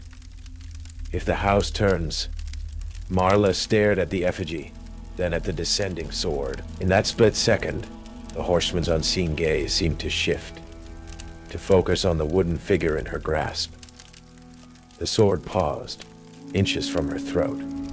A low, guttural growl, like the sound of grinding stones, emanated from the horseman. The air crackled. The effigy in Marla's hands began to smoke, then burst into spectral, cold blue flames. Marla screamed, dropping it as if it were white-hot iron. The horseman, its attention now fixed on the burning effigy, seemed to solidify for a moment. Then, with a sound like 1,000 dry leaves skittering across cobblestones, it began to dissipate, its form dissolving into swirling black mist, the scent of sulfur and grave mold fading with it. The shadowy colonial figures flickered and vanished. The oppressive silence of the Draycott house returned, heavier and more profound than before. Marla collapsed onto the floor, sobbing, her meticulously crafted world in ruins. Pastor Hatch, leaning heavily against the doorframe, let the glowing key fall from his trembling fingers. It landed on the stone floor with a dull thud, its light extinguishing. The house, it has fed. He wheezed, his face ashen. For now, but it will hunger again. There was no victory, only a temporary, terrifying reprieve. We didn't know if Eli's desperate act with the effigy was a true banishment, or merely a postponement. The axe still lay on the floor, inert now, its blue glow gone, but its presence a chilling reminder of what I had almost become. Clara helped Pastor Hatch to a chair. Eli remained huddled in the corner, shaking. I looked at Marla, a broken, whimpering woman, her grand designs of controlling Sleepy Hollow's dark heart reduced to ash. There would be no cult to round up, no grand conspiracy to expose to a world that would never believe it. There was only the house and its insatiable ancient hunger. We didn't call the police. What would we tell them? The town archivist had a bad night. We dragged Marla, incoherent and babbling about broken packs and unwritten legends, to her car, and with a grim sort of satisfaction, left her slumped over the steering wheel in front of her own neat little house in the center of Sleepy Hollow. Let the town deal with its own. Pastor Hatch, recovering some of his strength, insisted on performing a hasty whispered blessing over the Draycott house, using the last of his holy water and the now inert silver amulet. "It won't hold it forever," he muttered. "Nothing does, but perhaps it will buy a little silence." As dawn approached, a sickly gray light filtering through the grimy windows, Clara, Eli, and I stood in the ruined kitchen. Wally and I stood in the ruined kitchen. The bloodstains were still there, a testament to a night of impossible horrors. "What now?" Clara asked, her voice barely a whisper. I picked up the axe. It felt just like an axe now. Heavy, cold, inanimate, but I knew what it was capable of. What I was capable of, under the house influence. I carried it out to the woodshed, found the darkest, deepest corner, and buried the axe head under a pile of rotting logs, hoping it would stay there. "We leave," I said, "and we pray this chapter stays unwritten." We left Sleepy Hollow that morning, Pastor Hatch in Clara's car, Eli Draycott choosing to stay, a silent, solitary guardian in his ancestral, accursed home, perhaps understanding his role now more than ever. Mala Jensen was found by her neighbors later that day, incoherent and institutionalized shortly thereafter, her ravings about headless horsemen and broken packs dismissed as a sudden, tragic mental breakdown. The Draycott house stood silent, brooding, its secrets once again locked within its decaying walls. Clara and I parted ways at a bus station 100 miles south. The shared trauma was a bond, but also a chasm. Some horrors are too vast to bridge. She dedicated herself to her history, focusing on forgotten local legends, searching for other places where the veil between worlds was thin, determined to understand, to warn. I tried to go back to my old life, or what was left of it. I wrote a book, not about debunking, but about the genuine, inexplicable terror I'd faced in the Draycott house.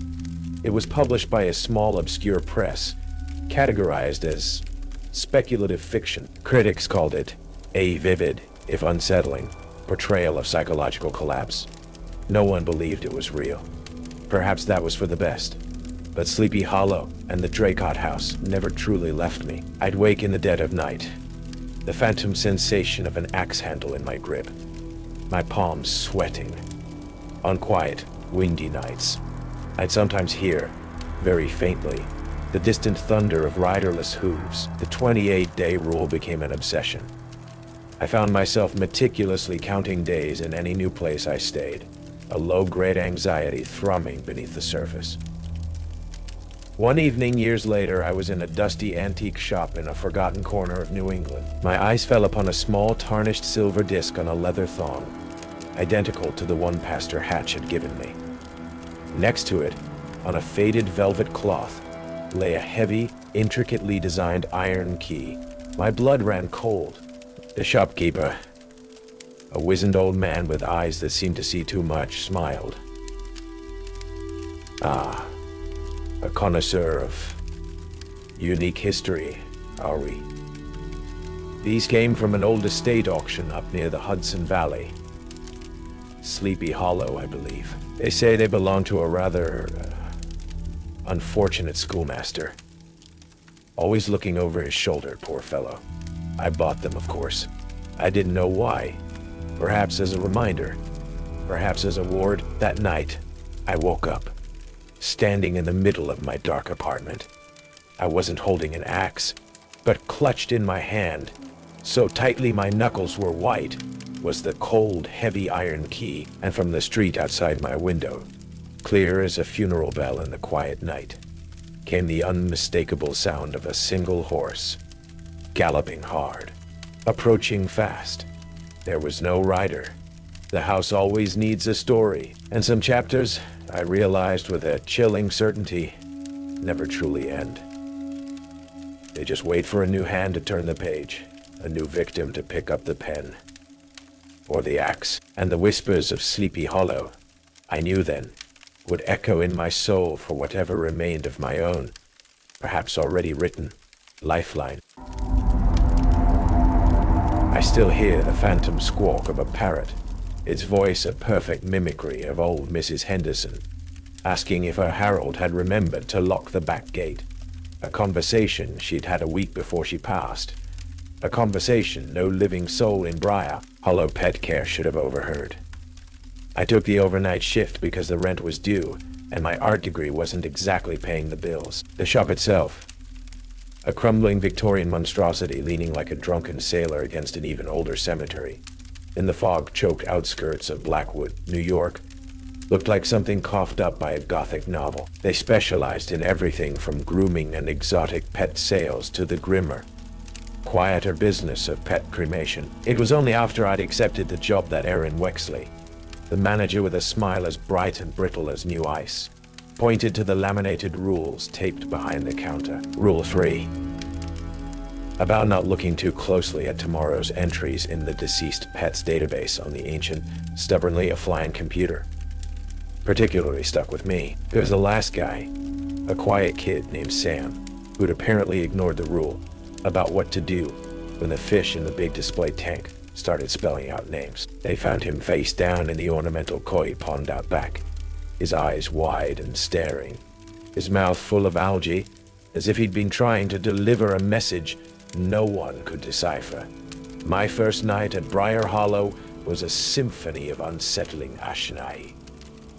The air hung thick with the cloying scent of cheap disinfectant, kiln-dried pet dander, pine shavings, and something else.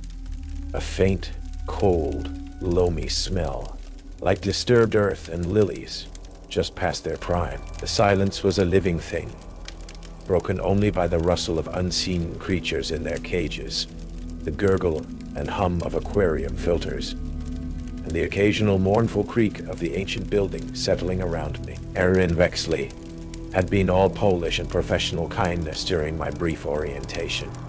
She was in her early 40s, hair perfectly coiffed, her movements precise and efficient. She'd walk me through the surprisingly extensive back rooms, the grooming stations, the boarding kennels, the stark, quiet cremation chamber with its heavy steel door. Then, almost as an afterthought, back at the front counter, she tapped a perfectly manicured nail on the laminated sheet.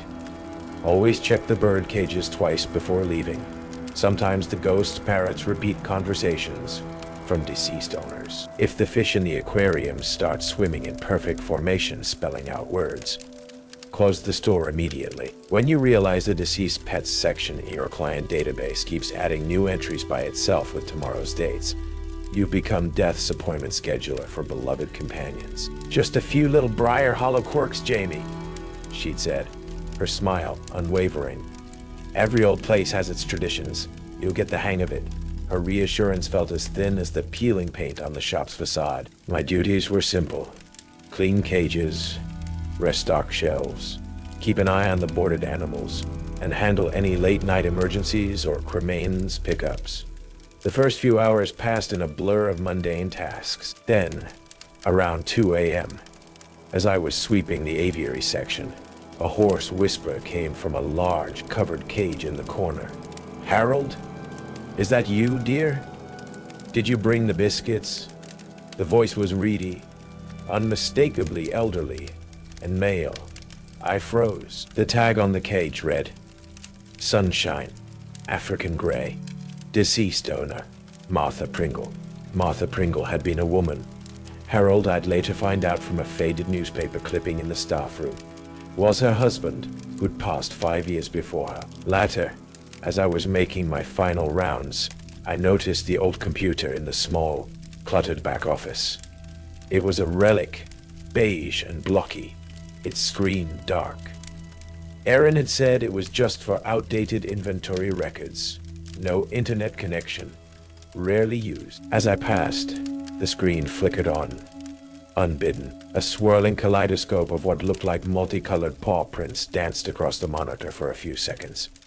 Then it went black again, leaving me in the sudden, deeper silence, the scent of lilies suddenly stronger.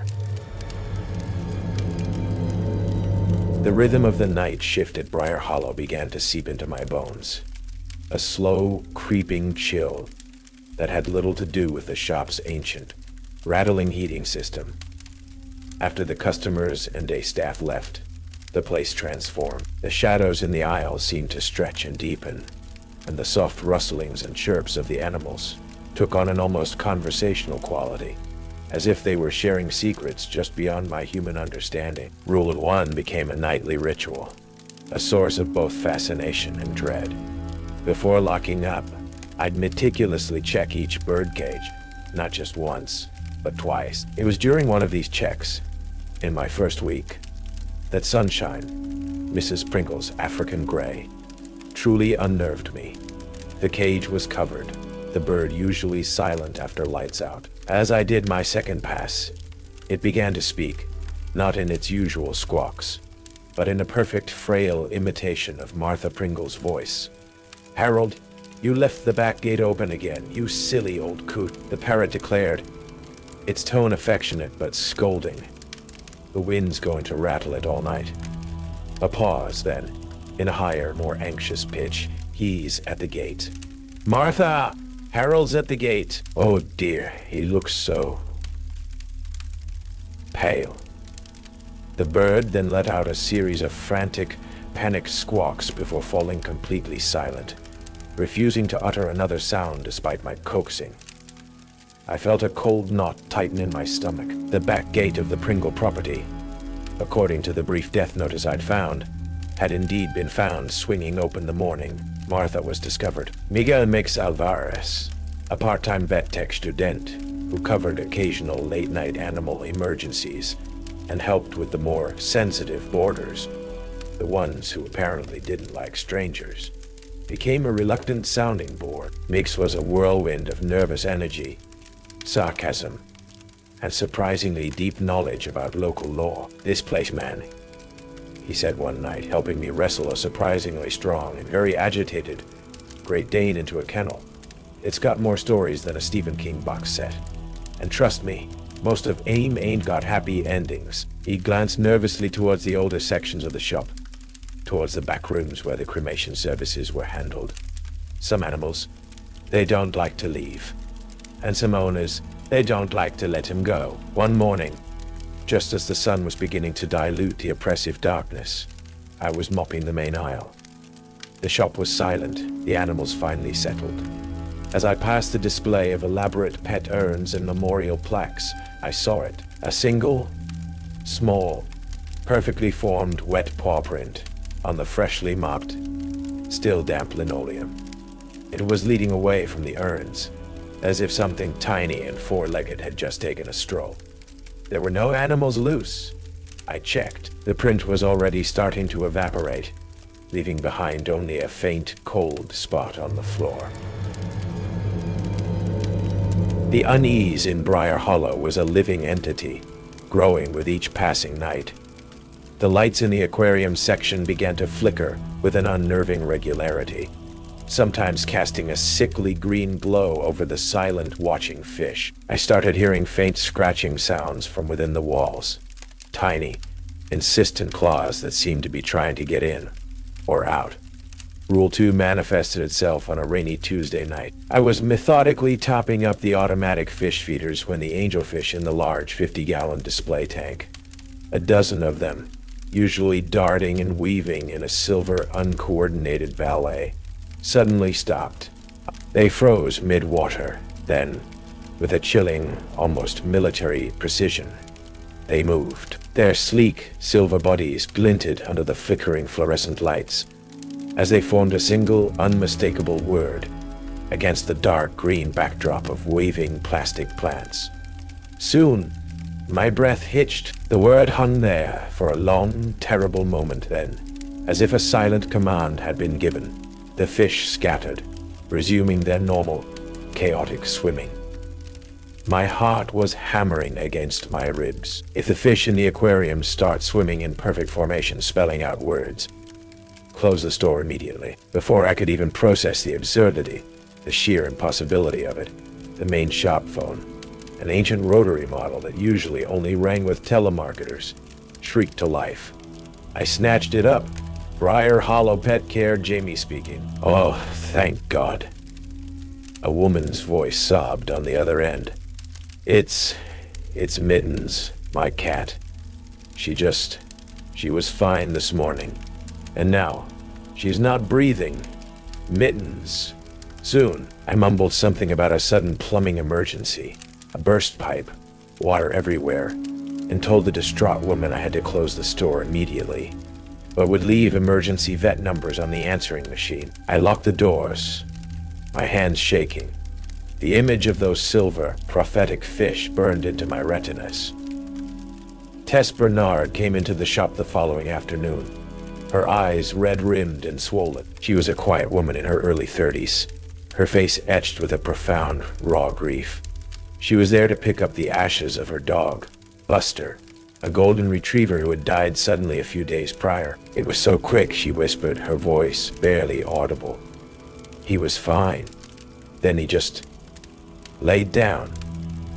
He kept whining at my computer screen the night before, like he was trying to tell me something. Later that night, driven by a morbid curiosity I couldn't suppress, I decided to tackle the ancient offline computer in the back office. It whirred to life with a reluctant groan. The deceased pets database was a clunky, archaic program, but it was functional. I found Buster Bernard's entry easily enough, logged correctly with his date of passing. I scrolled idly through the list, a grim litany of beloved companions. Then I froze. Several new entries had appeared at the bottom of the list. Names I didn't recognize. Whiskers O'Malley, Captain Flint, Princess Penelope. Beside each name, in the date of departure column, was tomorrow's date. My stomach twisted.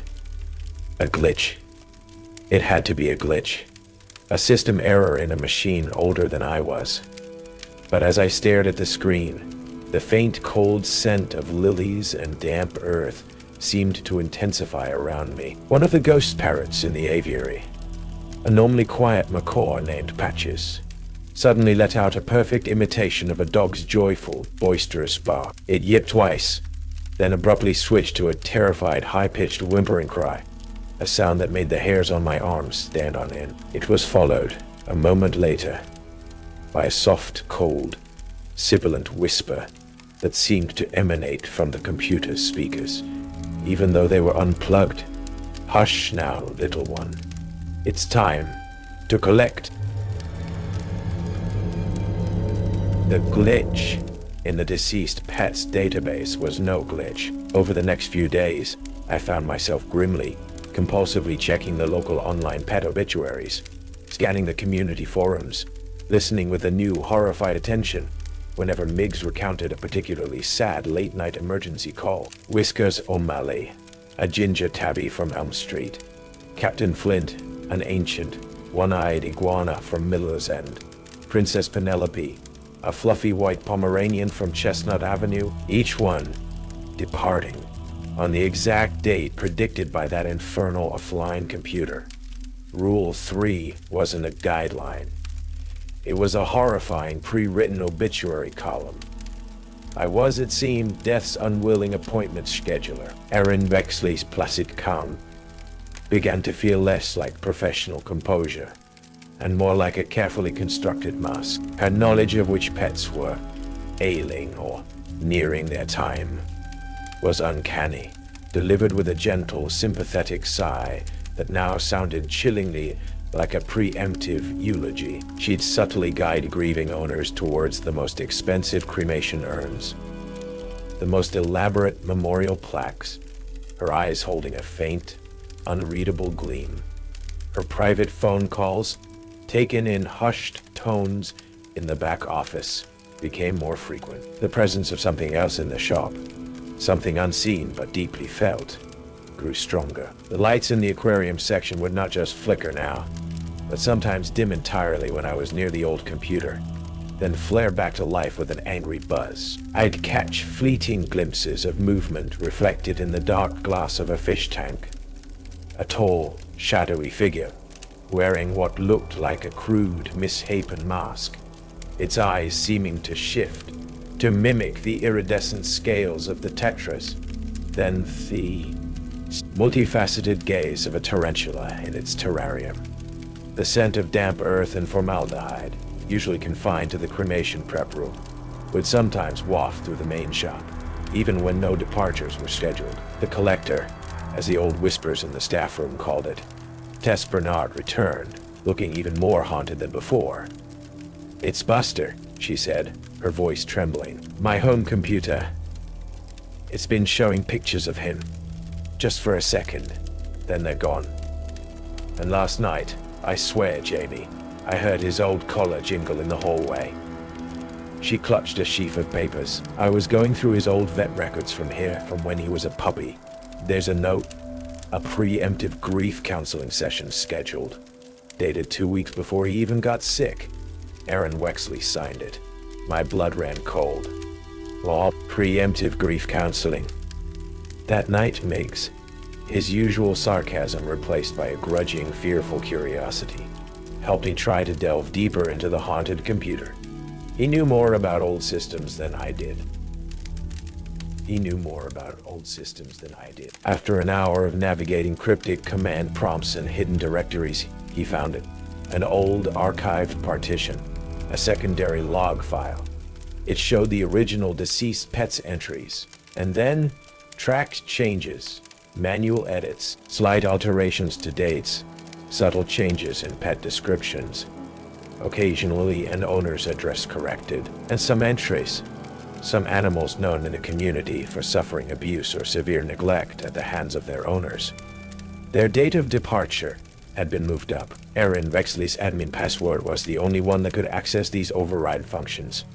She wasn't just predicting death, she was in some cases curating it. As Miggs scrolled through the damning evidence, Erin Wexley's personal office computer, visible through the slightly ajar office door, screensaver activated.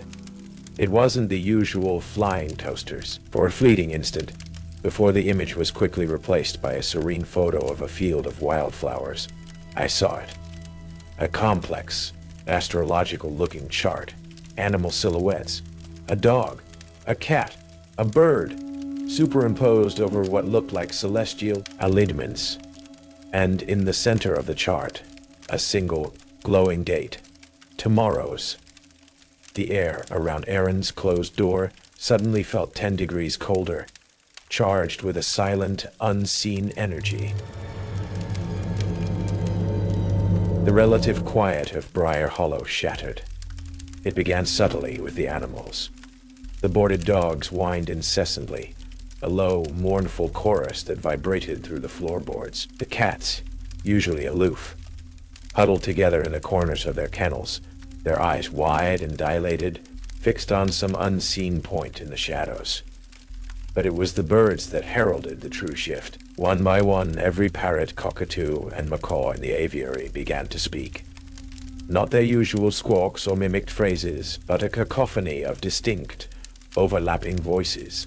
Men, women, children, all speaking at once. It was a tidal wave of last words, of hushed goodbyes, of desperate pleas and confused questions. "Don't go, Fluffy. Who's a good boy? Who's a good boy? It's so dark, Mama. I'll see you at the bridge." The air thrummed with 1,000 unsent messages, 1,000 lingering farewells. Then the fish. Not just one tank, but all of them. The guppies, the tetras, the angelfish, even the normally placid goldfish, moved with a frantic, unnatural unison. Against the glass of their illuminated prisons, they formed a chilling, flickering tapestry of words. "He sees you. Run. Run." Erin knows. Not pets only. The last message sent a sliver of ice down my spine. Paw prints, small and glowing faintly, with a sickly green luminescence, began to appear on the walls, on the ceiling, leading from the cremation urn display towards the back office. towards the cursed computer. The scent of damp earth and formaldehyde was overpowering now, mixed with the sharp, metallic tang of fear. The collector was stirring. It was hungry. And then I saw it on the flickering screen of the deceased pet's database. A new entry, freshly typed, its date of departure listed for tomorrow. My own beloved aging tabby cat, Mittens, who was back at my small apartment, supposedly safe. My heart hammered against my ribs. This wasn't just a job anymore. This was personal. This was a threat. Miggs, who'd come in early looking even more pale and jittery than usual, saw the entry over my shoulder. Jamie. No. His voice was a choked whisper. He'd been doing some grim research of his own. Some of those natural causes deaths Erin handled recently. The ones for the pets of those people she disapproved of. I pulled some old tissue samples from the biohazard disposal. Found traces of ethylene glycol in 2 of them. Sweet, untraceable, looks like kidney failure. And old Mr. Abernathy's prize-winning poodle? Massive dose of a sedative that would mimic cardiac arrest in an older dog. He looked at me, his eyes wide with dawning horror. She's not just predicting, Jamie. She's arranging. The pieces slammed together with sickening force. Erin's uncanny knowledge, her curated grief, her judgments. We had to confront her. Now, we found her in the main showroom, calmly polishing a display of ornate pet caskets, a serene smile on her face, the cacophony from the aviary, the frantic messages in the fish tanks, seemed not to bother her in the slightest. Erin, I began, my voice trembling despite my effort to keep it steady. We need to talk about the computer these departures. Her smile didn't falter, but her eyes, when she turned to us, were as cold and flat as river stones. Ah, yes. The database. A wonderfully efficient tool. Wouldn't you agree?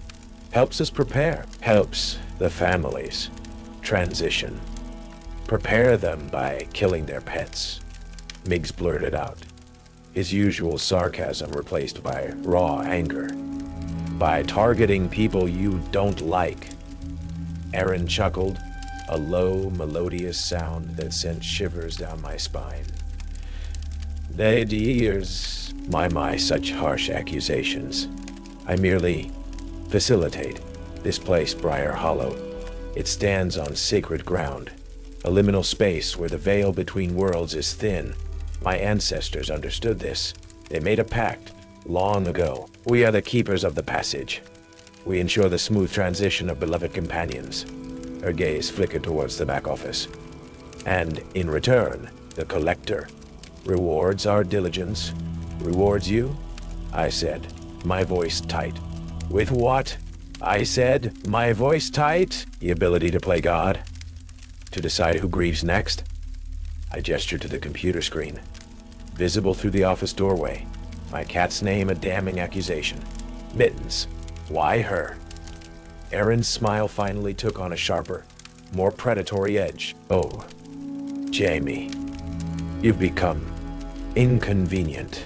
Too curious. The collector appreciates a tidy transition. A certain flavor of grief. Yours, I imagine, will be particularly potent. And your delightful tabby? A small offering to ensure the continued blessings. Youth. Vitality. The ability to see the threads of fate before they're fully woven. A small price to pay, wouldn't you agree? As she spoke, the lights in the shop flickered violently, then plunged into near darkness, save for the eerie shifting glow from the aquariums and the faint green luminescence of the paw prints. Now converging on the back office door, the temperature dropped 20 degrees. From the shadows near the exotic reptile enclosures, a figure began to coalesce. Tall, gaunt, wearing a crude, ill-fitting mask that looked disturbingly like stretched, taxidermy dog skin. It seems crudely stitched. And its eyes. They shifted, flickered, One moment a multifaceted gleam of an insect, the next a cold, reptilian slit of a snake, then the warm, familiar brown of a beloved Labrador, before settling on a pair of luminous, inhumanly intelligent cat's eyes that seemed to stare directly into my soul. The collector.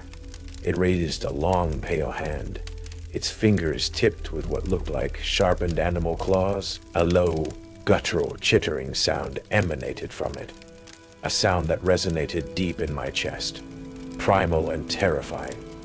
It moved towards me, its gait a jerky, unnatural shuffle. "It seems," Erin said, her voice laced with a terrifying, triumphant satisfaction. "Your appointment has been moved up, Jamie."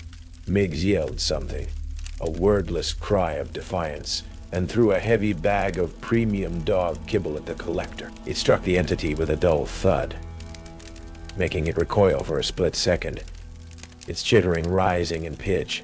"The computer!" Tess Bernard's voice suddenly cut through the chaos. She stood in the shop's open doorway, drawn by the escalating madness, or perhaps by Buster's lingering spirit. Her face pale but determined, she held up her smartphone, its screen displaying a complex network diagram. "Buster, he showed me the shop's old server. It's not just offline. Erin networked it through the building's original, shielded electrical conduits. It's acting as a spiritual amplifier, a beacon for it." Erin's eyes widened, her composure finally cracking. "You're meddling, little." The collector, recovering, lunged again. Not at me this time, but towards Erin, its chittering taking on a hungry, almost eager tone. It seemed her pact had a price for failure, for exposure. A desperate battle erupted in the heart of the haunted pet shop. The air filled with the screech of terrified birds, the frantic splashing of prophetic fish, the guttural snarls of the collector, and Erin's panicked screams. The paw prints on the walls glowed brighter, pulsing in time with the entity's movements, as if the very shop were its extended nervous system. We were trapped in a feeding frenzy, and it was no longer clear who, or what, was truly on the menu. The collector, its dogskin mask a grotesque mockery of companionship, moved with an unnatural skittering speed. Erin Bexley, no longer the serene manager but a cornered animal, shrieked as one of its claw-tipped hands lashed out, tearing a strip from her pristine uniform. The scent of her fear, sharp and acrid, seemed to further energize the entity. "The conduits!" Tess yelled, her voice cutting through the cacophony. She was already moving towards the main breaker panel near the back office, her phone still clutched in her hand, displaying its glowing network schematic. "If we can cut the power to that specific circuit, it might disrupt the amplification." Miggs, ever the pragmatist even in the face of abject terror, grabbed a heavy metal dog scoop. "Keep it off her, Jamie," he shouted, positioning himself between me and the advancing collector, which was now torn between its original target and the new, more immediate threat of its failing high priestess. The ghost parrots in the aviary shrieked in a unified, deafening chorus. But now, woven into their panicked squawks, were distinct, clear words. Erin's voice, amplified, distorted, echoing through the shop. "From shadowed earth and silent stone, whine, call thee guardian of the bone. From whispered wish and tearful plea, I bind thy hunger unto me." It was an incantation, the words of her pact, now turned against her by the very spirits she'd sought to control. "I know all now." The collector paused, its shifting eyes fixing on Erin with a new, terrible focus. It chittered, a sound like 1,000 tiny bones rattling together. And then it spoke, its voice a horrifying chorus of every pet that had ever passed through Briar Hollow. Barks, meows, chirps, hisses, all blended, guttural pronouncement. "The pact is hungry." The keeper falters. Erin screamed, a raw primal sound, as the collector lunged, its claws extended. But before it could reach her, a flash of silver light erupted from the largest aquarium. The fish, no longer spelling words but glowing with an intense collective luminescence, shot towards the entity like a school of living bullets. They struck the collector, and it recoiled, hissing, its form flickering, the dogskin mask seeming to loosen, revealing a glimpse of something swirling and nebulous beneath. "Now, Tess!" I yelled. Tess reached the breaker panel, her hands fumbling with the rusted latches. With a grunt, she threw the main switch for the old, shielded conduit Erin had used. The effect was instantaneous. The eerie green glow of the paw prints on the walls winked out.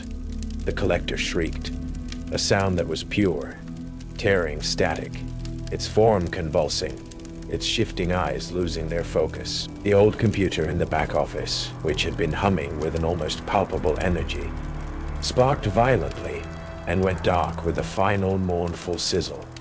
The chorus of voices from the aviary died down to confused individual squawks. The collector, weakened, disoriented, its connection to its power source severed, began to fade, its form becoming translucent, its chittering growing fainter. It fixed its gaze on Erin one last time, a look of profound cold hunger in its mismatched eyes. Then, with a final sighing whisper that sounded like a rustle of dry leaves and evaporating mist, it was gone. Erin Vexley lay slumped against a display of premium catnip toys, her face pale, her eyes wide with terror and disbelief. Her youth, her vitality, seemed to be draining away before our eyes, lines appearing around her mouth and eyes, her perfectly coiffed hair looking suddenly dull and lifeless. The pact had been broken, and the price was being exacted. Miggs lowered the dog's scoop, his breathing ragged. Tess leaned against the wall, shaking. I looked around the chaotic, suddenly silent shop. The animals were quiet, a watchful, exhausted stillness having fallen over them. The immediate, intense supernatural pressure had lifted, leaving behind a profound sense of violation and a lingering, icy dread. We didn't call the police. The story was too insane, the evidence too ephemeral. Erin Vexley, when she finally found her voice, was a babbling wreck, speaking of ancient guardians, broken bargains, and the endless hunger of the void.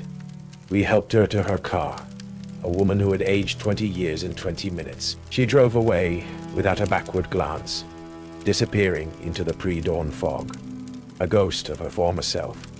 In the back office, the old computer was dead, a faint smell of burnt circuits hanging in the air. The deceased pet's database, with its chillingly accurate predictions, was gone. But as I stood there, I noticed one of the older, dustier cremation urns on a high shelf begin to rattle gently. From within, I heard a faint, happy bark, followed by the soft jingling of a collar. Buster, letting Tess know he was finally, truly, at peace. The weeks following that night were a blur of cleaning up, both literally and metaphorically. Briar Hollow Pet Care, stripped of its dark conduit and its malevolent human manipulator, felt lighter, quieter. The oppressive atmosphere had lifted, replaced by a weary sort of peace. Miggs and I, with Tess's occasional, hesitant help, kept the shop running. The ghost parrot still sometimes whispered fragments of old conversations, but they were softer now, more like faded memories than urgent pronouncements. The fish swam in normal, chaotic patterns, their silent prophecies apparently concluded. The paw prints on the walls never reappeared. We found Erin Wexley's hidden ledgers, detailing her family's generations-long pact with whatever the collector truly was. An ancient, elemental force of grief and transition, anchored to this specific piece of land, this liminal space between worlds. Her ancestors had sought to control it, to bargain with it. Erin, in her arrogance, had tried to weaponize it, to twist its purpose for her own gain. She'd paid the price. There was no sign of the larger cult, no shadowy pharmaceutical network. It seemed Erin's family had been solitary practitioners, the dark secret kept within the crumbling walls of Briar Hollow. The deceased pet's database remained offline, a dead relic. But sometimes, when a particularly beloved animal in our care was nearing its end, I'd find a small, comforting sign, a favorite toy appearing inexplicably by its side, a faint, familiar scent lingering in the air, a single, soft feather resting on its bed.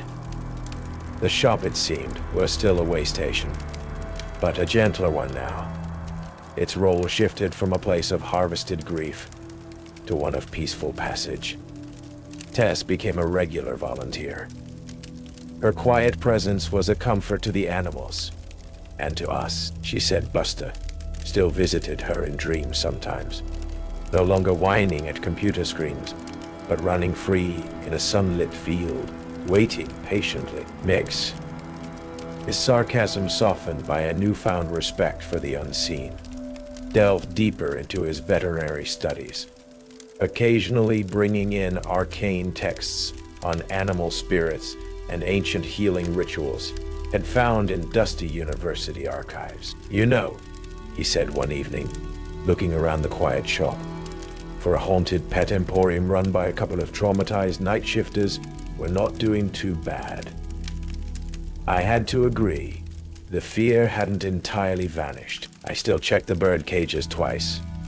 I still eyed the fish tanks with a certain wariness. And every time I booted up a computer, any computer, I felt a faint prickle of unease.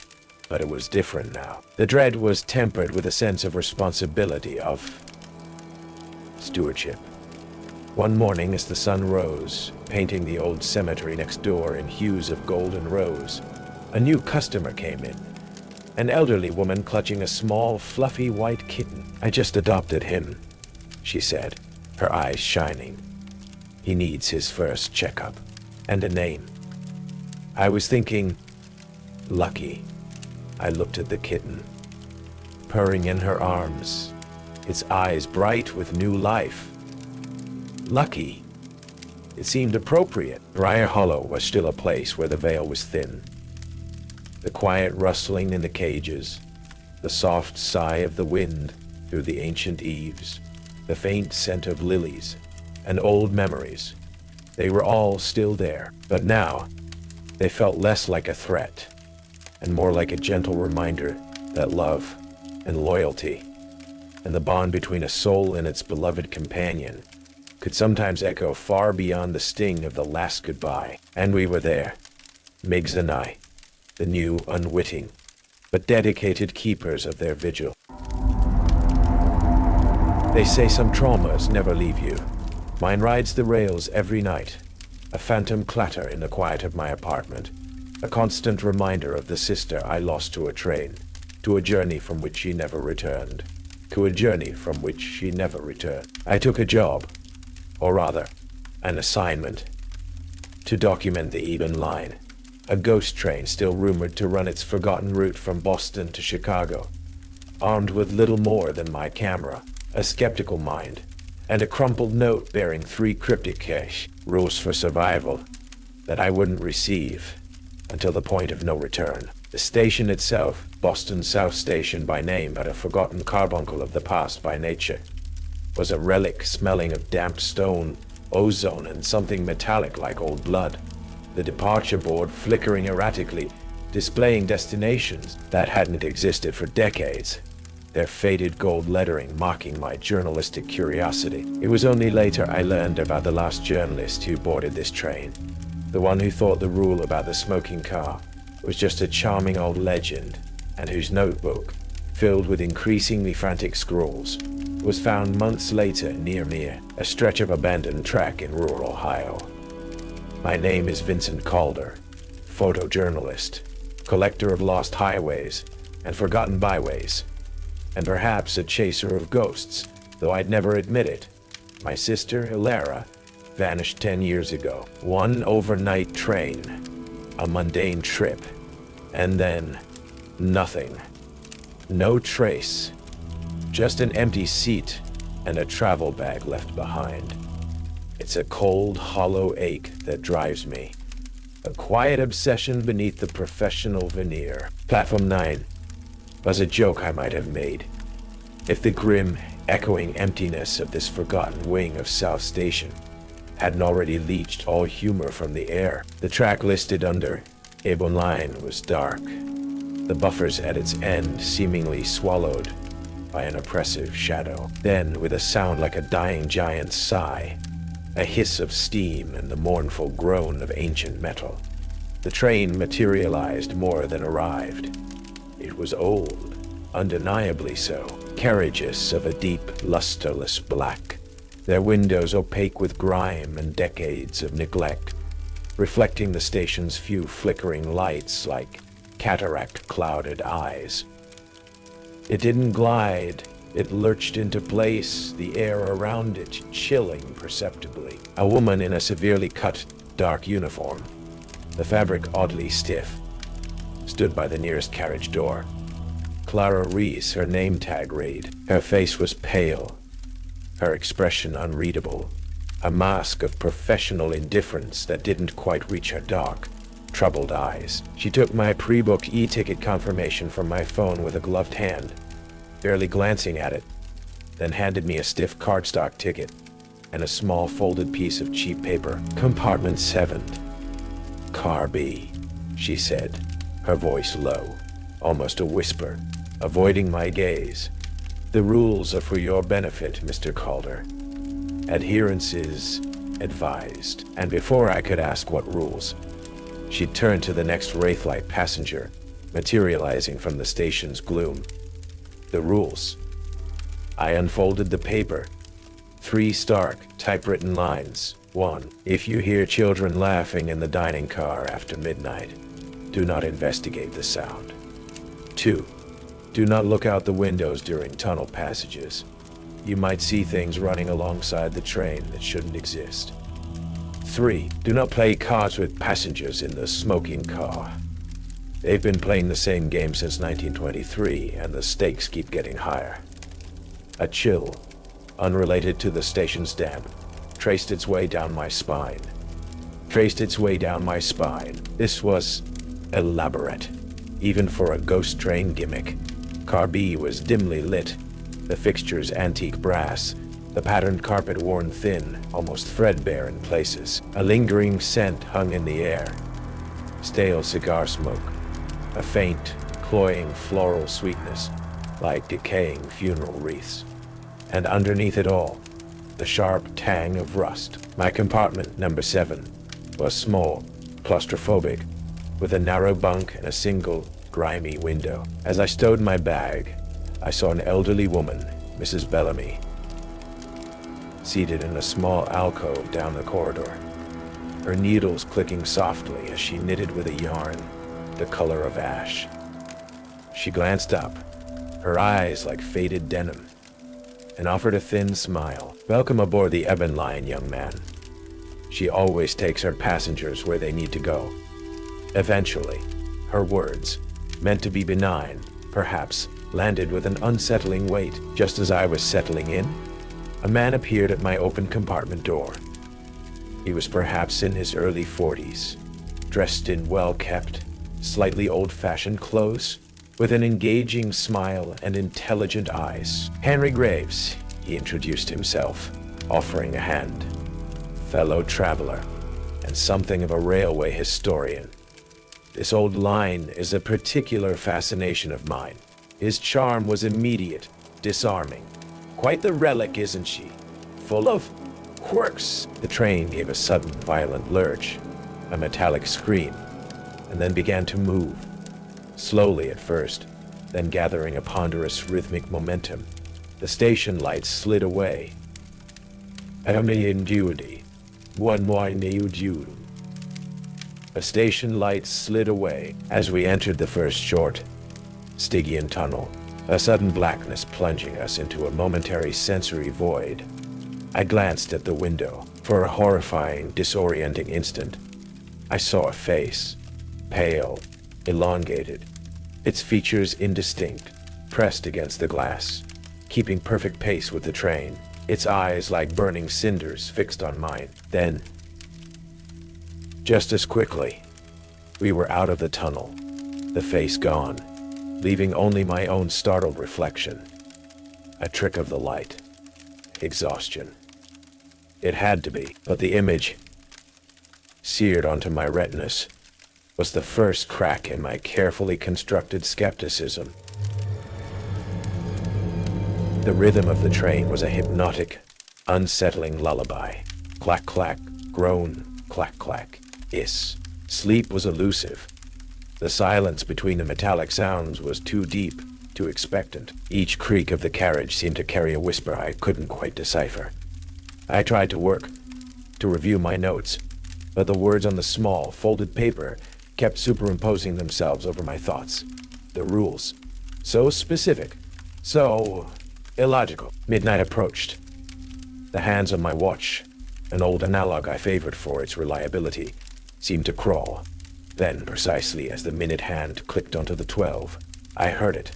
Laughter. Faint at first, then clearer. Children's laughter. High-pitched, innocent, yet somehow hollow. It seemed to be coming from the direction of the dining car, which I knew was several carriages forward, and should have been closed. Dark and deserted hours ago. The sound was clear, impossibly so, over the train's own considerable noise. An icy prickle danced across my skin. Rule number 1. Do not investigate. My journalistic instincts warred with a primal, instinctual dread. I found myself standing, moving towards my compartment door, an almost magnetic pull drawing me towards the sound. Just as my hand reached the cold brass knob, a soft knock came from the other side. It was Henry Graves. "Everything all right, Vincent?" he asked, his voice a low, concerned murmur. His eyes, however, held a subtle, unreadable watchfulness. This old train plays tricks on the ears, you know. Drafts, the way the sound carries. Best to stay put after midnight. The corridors can be treacherous. He didn't mention the laughter, but his gentle steering me back from the door, his casual dismissal of tricks on the ears, felt like a carefully orchestrated reinforcement. I retreated, the laughter continuing for another 10 minutes, each peal a tiny hammer blow against my resolve, before fading into the train's rhythmic clatter as if it had never been. But the silence it left behind was heavier, more menacing, lighter. The train plunged into a tunnel far longer than the first. The rhythmic clatter of wheels on rails deepened, becoming a resonant subterranean roar. The lights in my compartment flickered, dimmed, then held at about half their previous strength, casting long, dancing shadows. The air grew noticeably colder, a damp, earthy chill seeping in. Rule number 2. Do not look out the windows. I squeezed my eyes shut, leaning my head back against the worn velvet of the seat. But the blackness behind my eyelids was no comfort. The window, I knew, would now be a perfect dark mirror. An irresistible compulsion, a morbid curiosity, made me open them. The glass was a sheet of polished obsidian, reflecting the dim interior of my compartment. And then I saw them, not clearly, never clearly, but as shimmering, heat-haze distortions in the reflection, just behind where I sat. 2, no, 3 figures, tall, unnaturally thin, their limbs elongated, their heads too small, featureless ovoids. They went in the compartment, but reflected as if they were, standing silently watching me. My breath hitched. I spun around, my heart hammering. Nothing. The compartment was empty, save for me and the oppressive, antique smell. I whipped my head back to the window. The reflections were gone. Only my own wide-eyed, pale face stared back. As we burst from the tunnel into the dim, moonlit landscape, the normal reflections returned. But the terror remained, a cold knot in my stomach. I felt contaminated, observed from a place I couldn't see. The next morning, if one could call the perpetual dimness of the ebon line morning, I encountered Clara Rees again, as she glacially collected breakfast orders, her face set in the same impassive mask. As she handed me a lukewarm coffee, Her fingers brushed mine, and I felt a small folded piece of paper pressed into my palm. Another menu, this one older, more stained. On its back, scrawled in faded blue ink in a tight, elegant script, were Spanish phrases. Los reflejos minta, reflections li. Te ven a través del cristal. They see you through the glass. Los niños perdieron sus nombres. The children lost their names. Her coded confirmation. Her silent scream. Further down the corridor, I saw the kid from the station, the one with the look of a runaway. Tyler Brooks, I'd learn later. He was leaning against a grimy window, headphones on, seemingly oblivious, though his foot tapped a frantic rhythm. He made a sarcastic comment as I passed.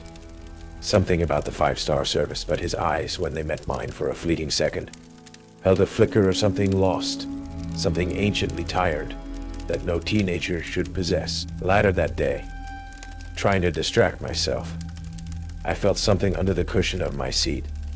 I pulled it out. A faded postcard.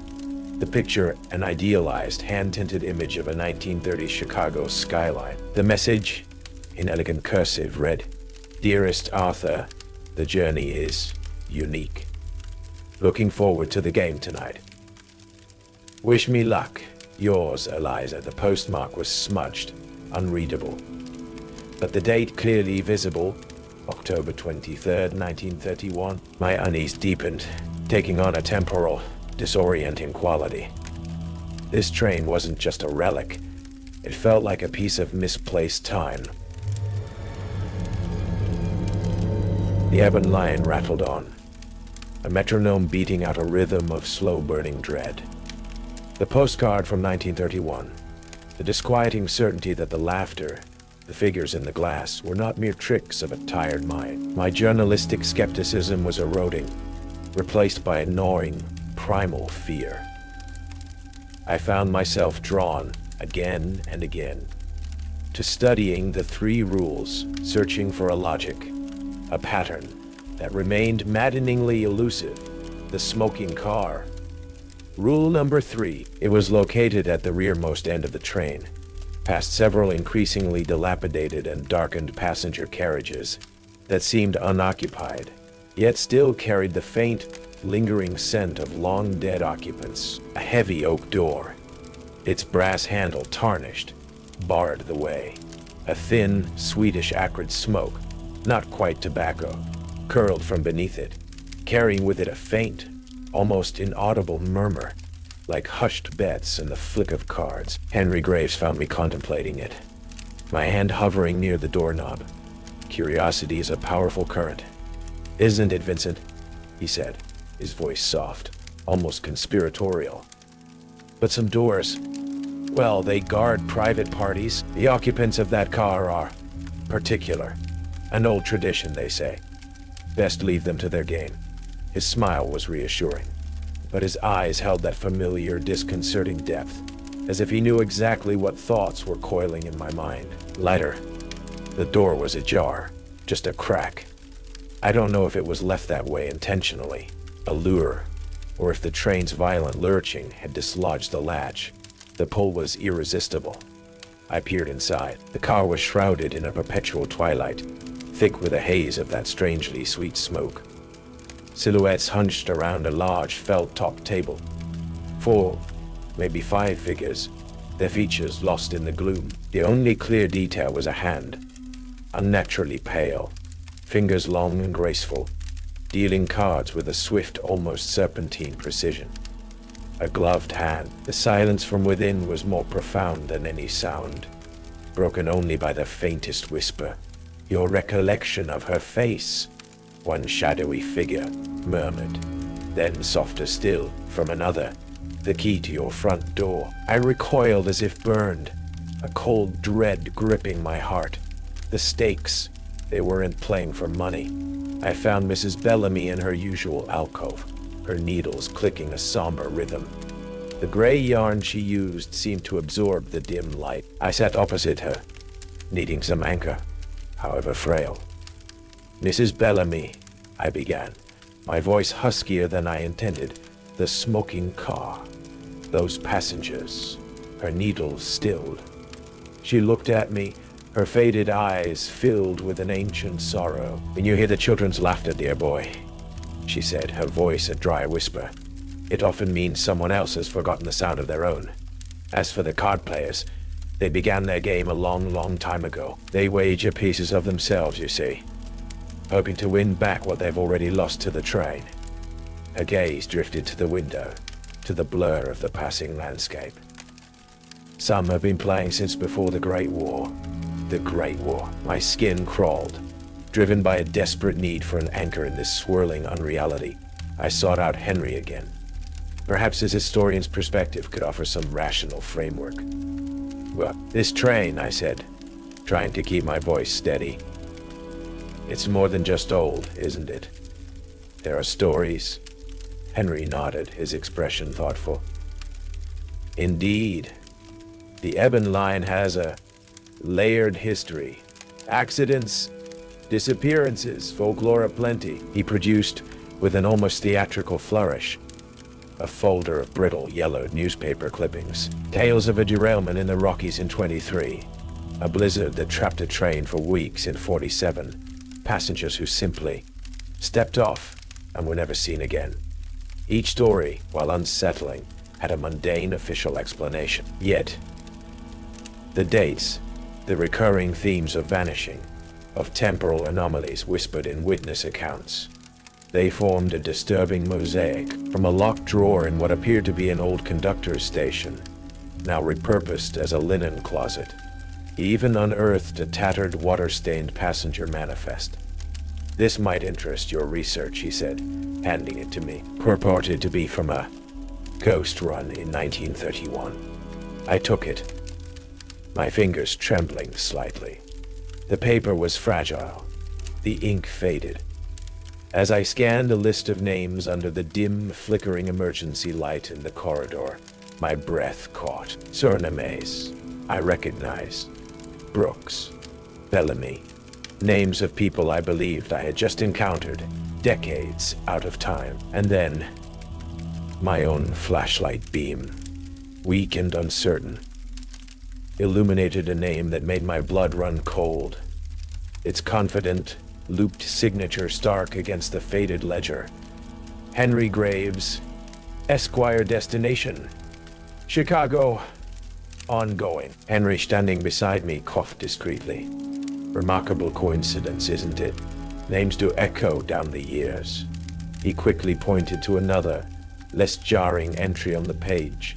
A minor politician, a faded actress, but the image of his name, penned nearly a century ago, was burned into my mind. His charming demeanor now felt reptilian, his helpfulness a carefully constructed trap. The seed of suspicion had taken root and was rapidly growing into a monstrous certainty. Suddenly, the train lurched violently, plunging us into another tunnel, this one deeper, blacker than any before. A new kind of coldness permeated the carriage, a chill that felt less like temperature and more like an absence of life. Each tunnel passage on the Ebon line was a descent into a deeper layer of unreality. This one was the worst yet. The rhythmic clatter of the wheels vanished, replaced by a thick, muffled silence, as if the train were moving through water, or perhaps through time itself. The lights in the corridor didn't just dim, they pulsed with a sickening greenish hue, casting our faces in corpse-like tones. I felt a wave of intense nausea, a dizzying sense of temporal vertigo. The very air thrummed with an unseen energy, and the faint, metallic scent I'd grown accustomed to was now overlaid with the unmistakable sharp odor of ozone, as if we were passing close to some immense, ancient electrical anachronism. I looked at my watch. The hands were spinning wildly, a blur. My phone, clutched in my hand, flashed no service, then displayed a date. October 27th, 1923. My heart hammered against my ribs. The decor of the carriage around me seemed to shift subtly. The worn velvet seats looked newer, less faded. The brass fixtures gleamed with a recent polish. A snatch of a song, a tinny, Charleston-esque melody seemed to drift from an unseen gramophone. When we finally, shudderingly, emerged from the tunnel, the world outside was wrong. The moon was too large, the stars in unfamiliar constellations. The landscape that rushed past was not the flat plains of the Midwest I'd expected, but rugged, unfamiliar mountains. The illusion, or whatever it was, held for a breathless minute, then slowly, like a mirage dissolving, the familiar, mundane nightscape reasserted itself. But the feeling of dislocation, of having been unmoored for my own time, lingered, a cold residue of impossible experience. The conductor's presence was becoming more tangible. No longer just a feeling or a whisper. I'd catch glimpses, a hand, always gloved in pristine white, resting for a moment on a doorknob down the corridor before silently withdrawing. The distinct shadow of a peaked conductor's cap falling across the grimy window of an empty compartment as I passed. Once, as I drifted in a state of exhausted near sleep, I heard a voice, soft as rustling silk and old paper, right beside my ear. "Stick to the rules, son. They're the only tracks that lead out of the night." The voice was calm, authoritative, yet utterly devoid of human warmth. When I jolted fully awake, the compartment was empty, but the scent of old leather and something indefinably sterile, like a long-abandoned museum, hung faintly in the air. I found myself watching Tyler Brooks, the runaway, with a new, morbid fascination. He never seemed to eat from the meager offerings Clara provided. He never seemed to truly sleep, always propped in a corner, headphones on, though I doubted any music played through them. He hummed constantly under his breath, a simple, melancholic, almost childlike tune. It was strangely familiar, tugging at the edges of my memory, but I couldn't place it. One afternoon he looked directly at me, his eyes holding that unsettling, ancient weariness. "Ever get the feeling you've been on this ride before?" he asked, then gave a short, harsh laugh that held no amusement, and walked away, the melody still on his lips. My confrontation with Henry about his name on the 1931 manifest had been met with smooth, plausible deniability. A grandfather, perhaps? Or just one of life's little coincidences? Vincent. This line is filled with them, but his smile didn't reach his eyes, and I noticed he subtly began to guide our conversations, our research, towards the supernatural, feeding me carefully selected local legends, almost grooming me to accept the impossible. He started to gently, almost imperceptibly, encourage me to bend the rules. "A quick look into the dining car when the laughter starts, Vincent. For your story, surely no harm." His charm now felt like the iridescent shimmer on a patch of oil, attractive but treacherous. And then the tune, Tyler's tune. I found myself humming it, under my breath, while staring out at the endless dark landscape. It rose unbidden, a complete melody, as if it had always been there, dormant in my subconscious. The realization that it was the same tune Tyler hummed hit me with a jolt of cold fear. Where had I heard it? Why did it feel so integral? Later that evening, driven by a need to escape the oppressive atmosphere of my compartment, I walked the length of several carriages. In a deserted section, where the lights barely worked and dust lay thick as snow, I found something wedged beneath a loose seat cushion. A small, intricately carved wooden token, like something from an old board game. On one side, the initials MB were elegantly etched, and beneath them, the year 1923. Eliza and the postcard. I flipped it over. Attached to the rough wood, by a single, cruelly rusted thumbtack that still bore a faint, dark stain, was a child's drawing, a crude, crayon depiction of a train window, and outside it, a monstrous, shadowy figure with elongated limbs and burning eyes, reaching for the train. The child inside the drawing was small, terrified, its mouth an O of silent screaming. The raw, Visceral fear in that simple drawing was more terrifying than anything I had yet experienced. This wasn't folklore. This was testimony. The ebon line was a predator, and it was beginning to circle. Passengers were thinning. A nervous-looking salesman I'd shared a brief, uncomfortable silence with in the corridor was gone, his compartment empty, his newspaper still folded on the bunk. Mrs. Bellamy, when I asked, merely sighed, her needles clicking a faster, more agitated rhythm. The train collects its fares, dear boy. Sooner or later. Her gray yarn seemed darker today, almost the color of a stormy sea. Then came a scream, high-pitched and abruptly cut off, from the direction of the dining car. It was well past midnight. I'd heard the faint, telltale children's laughter begin its ghostly serenade moments before. This time, someone had clearly broken the first rule. Later, I saw him. A young man I'd noticed earlier, a backpacker, probably on a cross-country adventure. He was being led, or rather, gently guided, by Clara Ruiz, his eyes wide, utterly vacant, a thin line of drool tracing from the corner of his mouth. He didn't respond when she spoke his name. He simply stared ahead, a hollow shell. The laughter had claimed another. The incident seemed to galvanize Henry Graves. He found me in my compartment, his usual charming demeanor overlaid with a convincing mask of concern, almost urgency. "Vincent," he said, his voice low, intense. "This is escalating.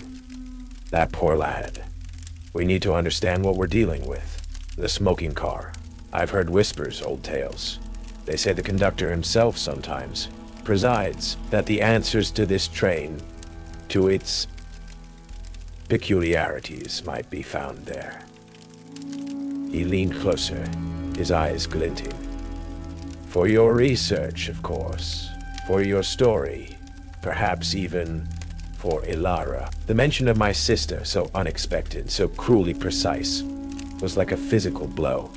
How did he know? I'd never spoken her name to him. The casual way he dropped it into the conversation, a carefully placed scalpel, laid bare his true intentions. He wasn't just a passenger. He was a recruiter, a Judas goat, but his hook, barbed with my deepest grief, had found its mark. My journalistic curiosity, my desperate hope, however irrational, that some clue to Ilara's fate might lie in the heart of this haunted locomotive, overrode my fear. "What are you suggesting, Henry?" I asked, my voice dangerously quiet. "Just a look, Vincent. A brief observation. Understand the game, understand the stakes. Knowledge is power, after all." He smiled, a predatory curve of his lips. "I can get you in. Nay. Know me." Against every screaming instinct, I followed him. The journey to the rearmost car was a descent into deeper decay. The lights were almost non-existent. The air thick with the smell of mildew and something else. Something acrid and ancient, like time itself rotting. The door to the smoking car was, as Henry had promised, slightly ajar. He pushed it open and we stepped inside. The air was a tangible fog of that sweet, cloying smoke. Visibility reduced to a few feet. Candles, guttering in chip saucers, cast long dancing shadows on the nicotine-stained wood paneling. Around a large circular table, draped in threadbare green felt, sat 4 figures, their faces mostly obscured by shadow and smoke. Gaunt, silent, silent. Their eyes, when they occasionally flickered towards us, held an ancient, soul-deep weariness. They were playing with cards so worn they seemed almost translucent. The pips faded to ghostly suggestions, and at the head of the table, or rather, where the head should be, was a presence. Not a full man, not yet, but a pair of hands, stark white against the dark felt. Above the hands, a suggestion of dark uniform, the glint of a brass button, and higher still, lost in the thickest shadows, the vague outline of a peaked conductor's cap. There was no face, only an overwhelming aura of cold, implacable authority. The conductor, Henry, one of the players rasped, a sound like dry leaves skittering across stone, not looking up from his hand. You bring fresh interest. Just an observer, gentlemen, Henry said smoothly, his hand resting lightly on my shoulder. A proprietary, almost possessive gesture. A scholar of your venerable institution. The conductor's gloved hands paused in adhere. The silence in the car became absolute, a suffocating pressure. Then, one of those pale hands gestured almost imperceptibly to an empty chair. An invitation, or a command. The game has been in progress for some time, Mr. Calder. Came a voice. It seemed to emanate from the shadows where the conductor's face should be.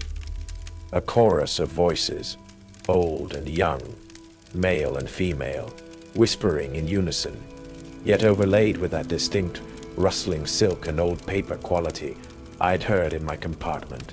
I heard in my compartment. But there is always room for a new hand. The stakes are adaptable. I'm not playing, I said, my voice surprisingly steady. Henry's grip tightened on my shoulder. Now, Vincent, a little participation is expected. It's how one learns. His mask of concern was gone, replaced by a cold, reptilian focus. It's how I learned. The only way to earn your passage. Earn my passage from what, Henry? I shot back, shrugging off his hand. From this curated nightmare you help orchestrate? The conductor's head, or the shadow that was his head, tilted slightly. Mr. Graves has been our most dedicated player for nearly a century. He still hopes to win back a particularly poignant memory of a summer in Biarritz 1922. Don't you, Henry? Henry flinched, his composure cracking. I play to leave, to get off this eternal damnation. Ah, but the train is eternal, Henry, the conductor's chorus voice whispered. As is the game. Someone must always deal. Someone must always play. Someone must always provide. The gloved hands resumed their dealing, placing a card before the empty chair. Your sister, Mr. Calder, Illyra, she had a fondness for games of chance, didn't she? A reckless streak. She sat in that very chair. My blood ran cold. The room seemed to tilt. She wagered her journey home. The conductor continued, its voice weaving a hypnotic, chilling tale, and she lost. Her laughter, however, her laughter still graces our dining car on occasion. Rage, cold and pure, surged through me. You lie. The ebon line does not lie, Mr. Calder. It merely collects. The temperature in the car plummeted. Frost began to creep across the grimy windows, forming intricate, horrifying patterns like screaming faces trapped in ice. The candlelight flickered wildly, threatening to extinguish. The conductor began to coalesce, the shadows around him darkening, solidifying hints of a gaunt, cruel face beneath the peaked cap. Eyes like burning coals. I made a pact, you see, after the derailment, 1923. The company wanted to scrap her, my beautiful ebon line. I couldn't allow it. I offered a service to keep her running forever.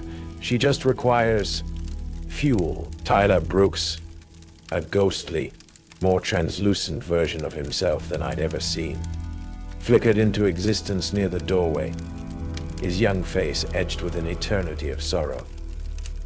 He's the one who took my harmonica, he shouted. His voice thin, reedy. Said it was the auntie for remembering my mom's face. Clara Reese appeared behind him, her face a mask of grim determination, a heavy iron wrench clutched in her hand. The game ends tonight. Espiritu maldito, she snarled. The conductor rose, or rather the shadow of him seemed to expand, to fill the car. The game never ends. Its chorus voice boomed, shaking the very carriage. And new players are always welcome. Henry, his face a mask of desperate feral cunning, lunged at me, his seat for mine. He screamed. "My freedom!"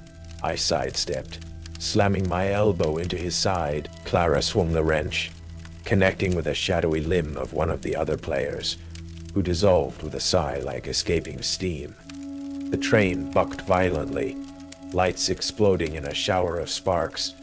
The chase was on, through the lurching, time-warped carriages of the Ebon Line. The conductors enraged. Multi-voiced howl echoed behind us, promising a game with no winners, only an eternity of lost stakes. The Ebon Line had become a churning vortex of temporal chaos and spectral malice. We ran, myself, Clara, and the translucent, flickering form of Tyler, through corridors that seemed to lengthen and twist with every lurch of the train. Doors slammed shut in our faces, only to reappear further down. The dim lights pulsed erratically, sometimes flaring to reveal glimpses of other eras, gaslight fixtures, plush Edwardian upholstery, before plunging us back into near darkness. The air was thick with the scent of ozone, hot metal, and that cloying funereal sweetness, now intermingled with the sharp, acrid smell of the conductor's rage. "The engine!" Clara yelled over the cacophony, her voice strained. "He's tied to it!" The original accident. The point it all broke. "We have to disrupt the heart." She brandished the heavy wrench, her knuckles white. Her family, she'd gasped earlier, had been trying to find a way to stop the conductor for generations. Ever since her great-grandfather, a railwayman, had been one of the first collected. Tyler flickered beside us, sometimes solid, sometimes little more than a shimmer of static. "He hates the whistle," the boy cried, his voice thin but urgent. The original steam whistle from the old engine. My grandpa told me stories. Said it was the only thing that could make the shadows shrink back. He pointed a wavering finger towards the front of the train. "It's still there, in the old locomotive. If we can reach it." The pursuit was relentless. The conductor didn't need to physically run. His presence was everywhere. His chorus voice whispering threats, temptations.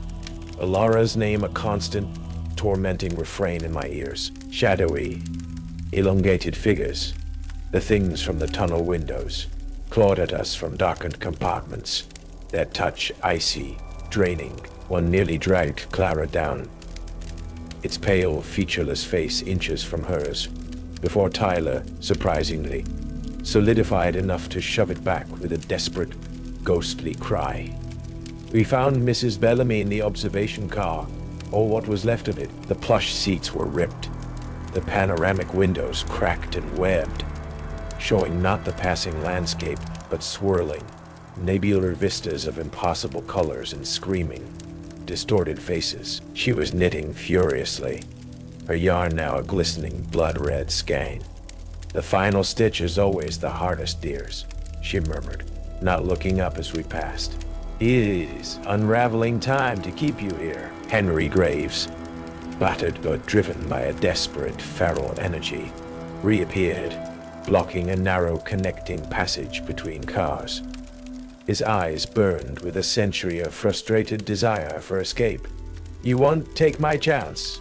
he snarled, lunging at me. "My seat, my life back."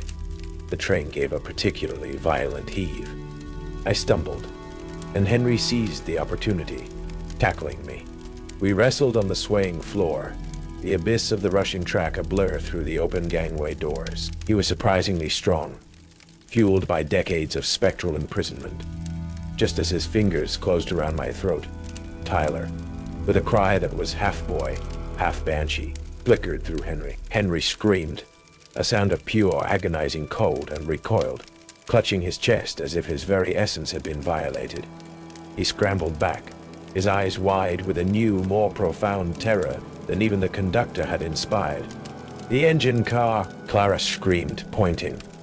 It was just ahead, a monstrous, archaic shape belching black, acrid smoke that smelled of hellfire and despair. As we burst through the final door, the heat was a physical blow. The engine room was a Dantean vision. Ghostly firemen, their forms flickering like heat haze, shoveled spectral coal into a roaring, infernal firebox that pulsed with an unnatural, sickly green light. At its heart, entwined with pipes and levers like a malignant tumor, was the conductor. He was more solid here, his form almost complete, his cruel, shadowed face turned towards us, eyes burning with cold, ancient fury. "You cannot stop the Ebon line," his chorus voice boomed, shaking the very metal beneath our feet. "She is my heart, and I am hers. We run forever." The air in the engine car thrummed with a power that was both ancient and utterly corrupt. The conductor, a towering shadow wreathed in sickly green light, and the tormented whispers of 1,000 souls, raised a gloved hand. The ghostly firemen turned, their empty sockets fixing on us. "The original whistle," Tyler shrieked, pointing a translucent finger towards a massive tarnished brass lever high on the boiler. "It's a dead man's switch. If he can't hold it, the loop, it might break." Clara, with a warrior's cry, charged, swinging the heavy wrench at one of the spectral firemen, the metal passing through it with a sound like tearing silk and a discharge of cold static. It bought us a precious second. "Elara played for escape, Vincent." The conductor's voice boomed, laced with mocking laughter that echoed the children in the dining car. "She wagered her memory of your face against a sunrise she'd never see. A foolish bet." His words, meant to break me, instead fueled a white-hot rage. I scrambled up the side of the boiler, the metal hot beneath my hands even through the ambient chill. The conductor lunged, his shadowy fingers elongating, tipped with claws of solidified darkness. I ducked, feeling an icy burn as one raked across my arm. Below, Clara fought like a demon, the wrench a blur, disrupting the ghostly firemen, their forms flickering and weakening with each near impact. Tyler, bless his spectral heart, darted around the conductor, a distracting, shimmering net, his thin voice yelling out the names of other trapped souls, other broken rules, each name seeming to cause the conductor a flicker of discomfort. I reached the whistle lever. It was stiff, cold, coated in something that felt like centuries of solidified despair. I pulled with all my might. For a moment, nothing. Then, with a groan of protesting metal, it began to move. The conductor roared, a sound that was pure, multi-voiced agony. He turned his full attention on me, his form surging upwards. The pact cannot be undone. As the lever reached its nadir, a sound erupted from the whistle that was unlike anything I had ever heard. It wasn't just steam. It was a banshee wail. 1,000 tortured voices released in a single deafening, soul-shattering blast. The sickly green light in the firebox pulsed violently, then shattered into 1,000,000 dying embers. The ghostly firemen screamed and dissolved into wisps of acrid smoke. The train bucked like a dying beast, a horrible grinding screech tearing through its ancient frame. The conductor shrieked, his form flickering, shrinking, the chorus of voices within him fracturing into individual cries of pain and confusion. He reached for me, for the whistle, but his hand passed through the lever, through me, as if he were becoming intangible. The loop. Then you began to fray, Clara yelled, her voice hoarse, pointing at the windows where the swirling nebulae were being replaced by streaks of something like dawn. Then Henry Graves, his face a mask of ultimate selfish desperation, appeared from the connecting doorway. "My chance," he shrieked, and instead of attacking me, he lunged for the conductor, or rather, for the fading locus of his power. "Take me, release me from the game. I'll be your conductor. I know the rules." For a horrifying instant, The conductor's burning eyes seemed to focus on Henry with a flicker of ancient cold amusement. A shadowy tendril lashed out, not to attack, but to envelop. Henry screamed, a sound that was quickly absorbed, his form dissolving into the conductor's retreating shadow, which then, with a final despairing sigh that echoed Ilara's name, seemed to be sucked back into the dying heart of the engine, consumed to be sucked back into the dying heart of the engine. By its own failing magic, the train gave one last monumental shudder, and then I was falling. The world dissolved into a cacophony of noise, light, and the tearing of metal. I woke up hours or perhaps days later, lying in a ditch by a stretch of sun-drenched, utterly ordinary railway track. Miles from any station, my arm was bandaged crudely with a strip of what looked like Clara's uniform. My camera was smashed. Of the Eben line, there was no sign. Only the indentation in the gravel where something immensely heavy had recently rested. They found me eventually, dehydrated, incoherent. My story was dismissed, of course. A breakdown, a fugitive anachronism. Clara and Tyler were never found, nor was Henry. Mrs. Bellamy simply wasn't. I tried to publish what I knew. No one would touch it. I still work, but trains, tunnels, they hold a permanent icy dread. Sometimes, late at night, when the wind is right, I hear the faint clatter of wheels on a distant, unseen track. And I find myself humming that old, melancholic tune. A few weeks ago, I received an unmarked envelope. No return address. Inside, there was no note. Just a single, elegantly printed new ticket for the Eben line. Destination, pending. And tucked beside it, a worn, intricately carved wooden game token. The initials VC freshly, if a little shakily, etched into its surface. The conductor, or whatever now wore his mantle, remembered my face. And the game, it seems, was far from over. I still wake up some nights tasting the metallic tang of disinfectant. And something else. Something like old, dried blood. A phantom sensation clinging to the back of my throat. Blackridge Asylum wasn't just a job I'd stumbled into out of desperation.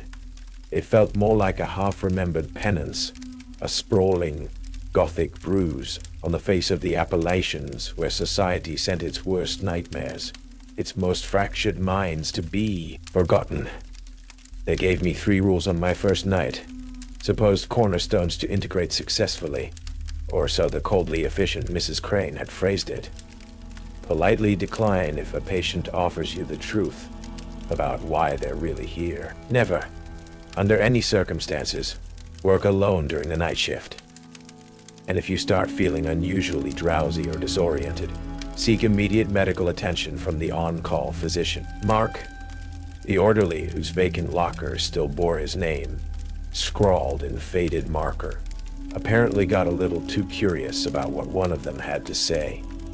He's not curious about anything anymore, not according to the hushed, fearful whispers I'd already overheard. The asylum itself was a monument to faded grandeur and present decay. Gargoyles, eroded by acid rain and time, leered from the cornices. The windows were narrow, barred slits, like eyes squinting against a harsh, unwelcome light. Inside, the air was a palpable entity, a sickeningly sweet miasma of industrial cleaner, failing to mask the underlying notes of unwashed bodies, stale urine, and that faint, persistent metallic tang, almost like rust or old pennies. Echoes were a constant companion.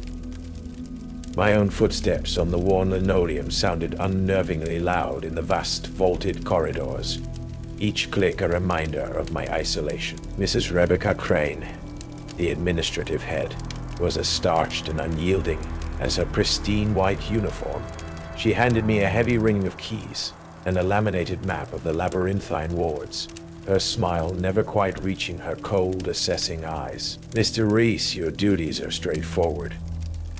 hourly checks, medication reminders for those on the approved list, and ensure all ward doors remain secure. Dr. Klein expects punctuality and discretion.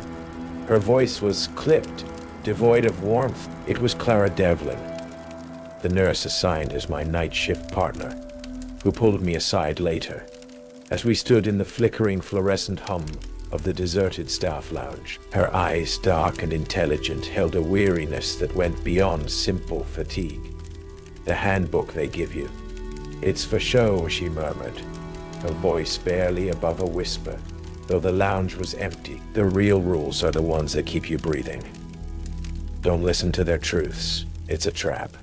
Stick with me or another staffer. Always. And that drowsiness, it's not just tiredness, Malcolm. It's something else. You feel it. You find me. Or you hit the panic button. No questions. She didn't elaborate, but the grim set of her jaw told me more than any detailed explanation could. As I began my first rounds, a strange, unsettling familiarity prickled at the edges of my awareness. The curve of a particular corridor, the way the light fell through a grimy arched window, the specific pattern of cracked tiles outside Ward C. It all felt known, like a place I'd visited in a half-forgotten, deeply unpleasant dream. I shook it off as first-night nerves, the oppressive atmosphere playing tricks on my mind. But then, at the far end of a dimly lit, rarely used service corridor, I saw it, a heavy, steel-reinforced door, different from the others. It bore no number, no nameplate, just a stark, black-painted 0. It wasn't on my round sheet. It wasn't on the ward map Mrs. Crane had given me. And yet, I felt an almost gravitational pull towards it, a cold, insistent curiosity that whispered from the very stones of the asylum. The initial nights at Blackridge settled into a rhythm of unease. The silence between the hourly chimes of the grandfather clock in the main hall was a living thing, punctuated by sudden, unsettling eruptions, a choked sob from one locked room, a string of whispered obscenities from another, the rhythmic thud of A's head against a padded wall. I learned to identify the ambient sounds of misery. Naomi Bliss, the so-called nursery widow, would sit in her cell, rocking a porcelain doll with vacant painted eyes, her own gaze fixed on me with an intensity that felt like a physical touch. James Stitch Morrill, infamous for his grotesque artistry with human anatomy, would stand motionless at his cell door for hours, his eyes like chips of obsidian, following my every move. His silence was somehow more menacing than any overt threat. The first rule was tested on my third night. A man named Arthur Grimes, confined for reasons obscured by layers of redacted psychiatric jargon, caught my eye as I passed his cell. His face was gaunt, his eyes wide with a frantic, desperate lucidity that was profoundly disturbing in this place of managed madness. He pressed his face against the small barred window in his door. "Mr. Reese," he hissed, his voice a dry crackle. "Please, you look new. You might still listen. They'll tell you I'm delusional, but I know what really happens in this place. I know why they aren't who they say they are." His gaze darted nervously down the hall. "It's about room 0. It's about the ones who don't sleep." Clara's warning echoed in my mind, a cold counterpoint to the raw terror in Grimes' eyes. "I'm sorry, Mr. Grimes," I said, keeping my voice level, polite. "I'm not permitted to discuss individual cases or unofficial narratives." The officialese felt like ash in my mouth. Grimes' face crumpled. A look of utter despair, so profound it was almost contagious, settled over him. The next morning his cell was empty, transferred to a specialized facility upstate. Mrs. Crane had said briskly when I'd inquired, her eyes not meeting mine. The coppery scent near his room was stronger than usual that day. Later that same shift, while doing paperwork in the sparsely furnished nurse's station, a wave of profound drowsiness washed over me. The fluorescent lights overhead seemed to dim, their buzzing deepening into a hypnotic thrum. My eyelids grew heavy, my thoughts sluggish, like wading through cold molasses. I remember my pen slipping from my fingers, the metallic clatter sounding miles away. I was sinking. Then, a sudden jarring crash from down the hall. Officer Gene Maddox, the night security guard, had apparently dropped a tray of something, startled me awake. My heart hammered. The disorientation was dizzying. As my vision cleared, I saw Stitch Morell, standing silently outside his cell, watching me with that unnervingly placid, knowing gaze. It felt as if he'd been waiting for me to succumb. Clara, when I found her later, her face pale, shared a fragmented story.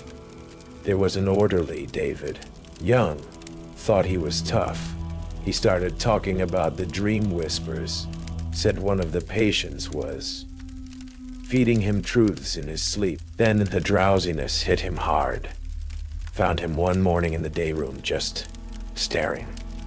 Catatonic.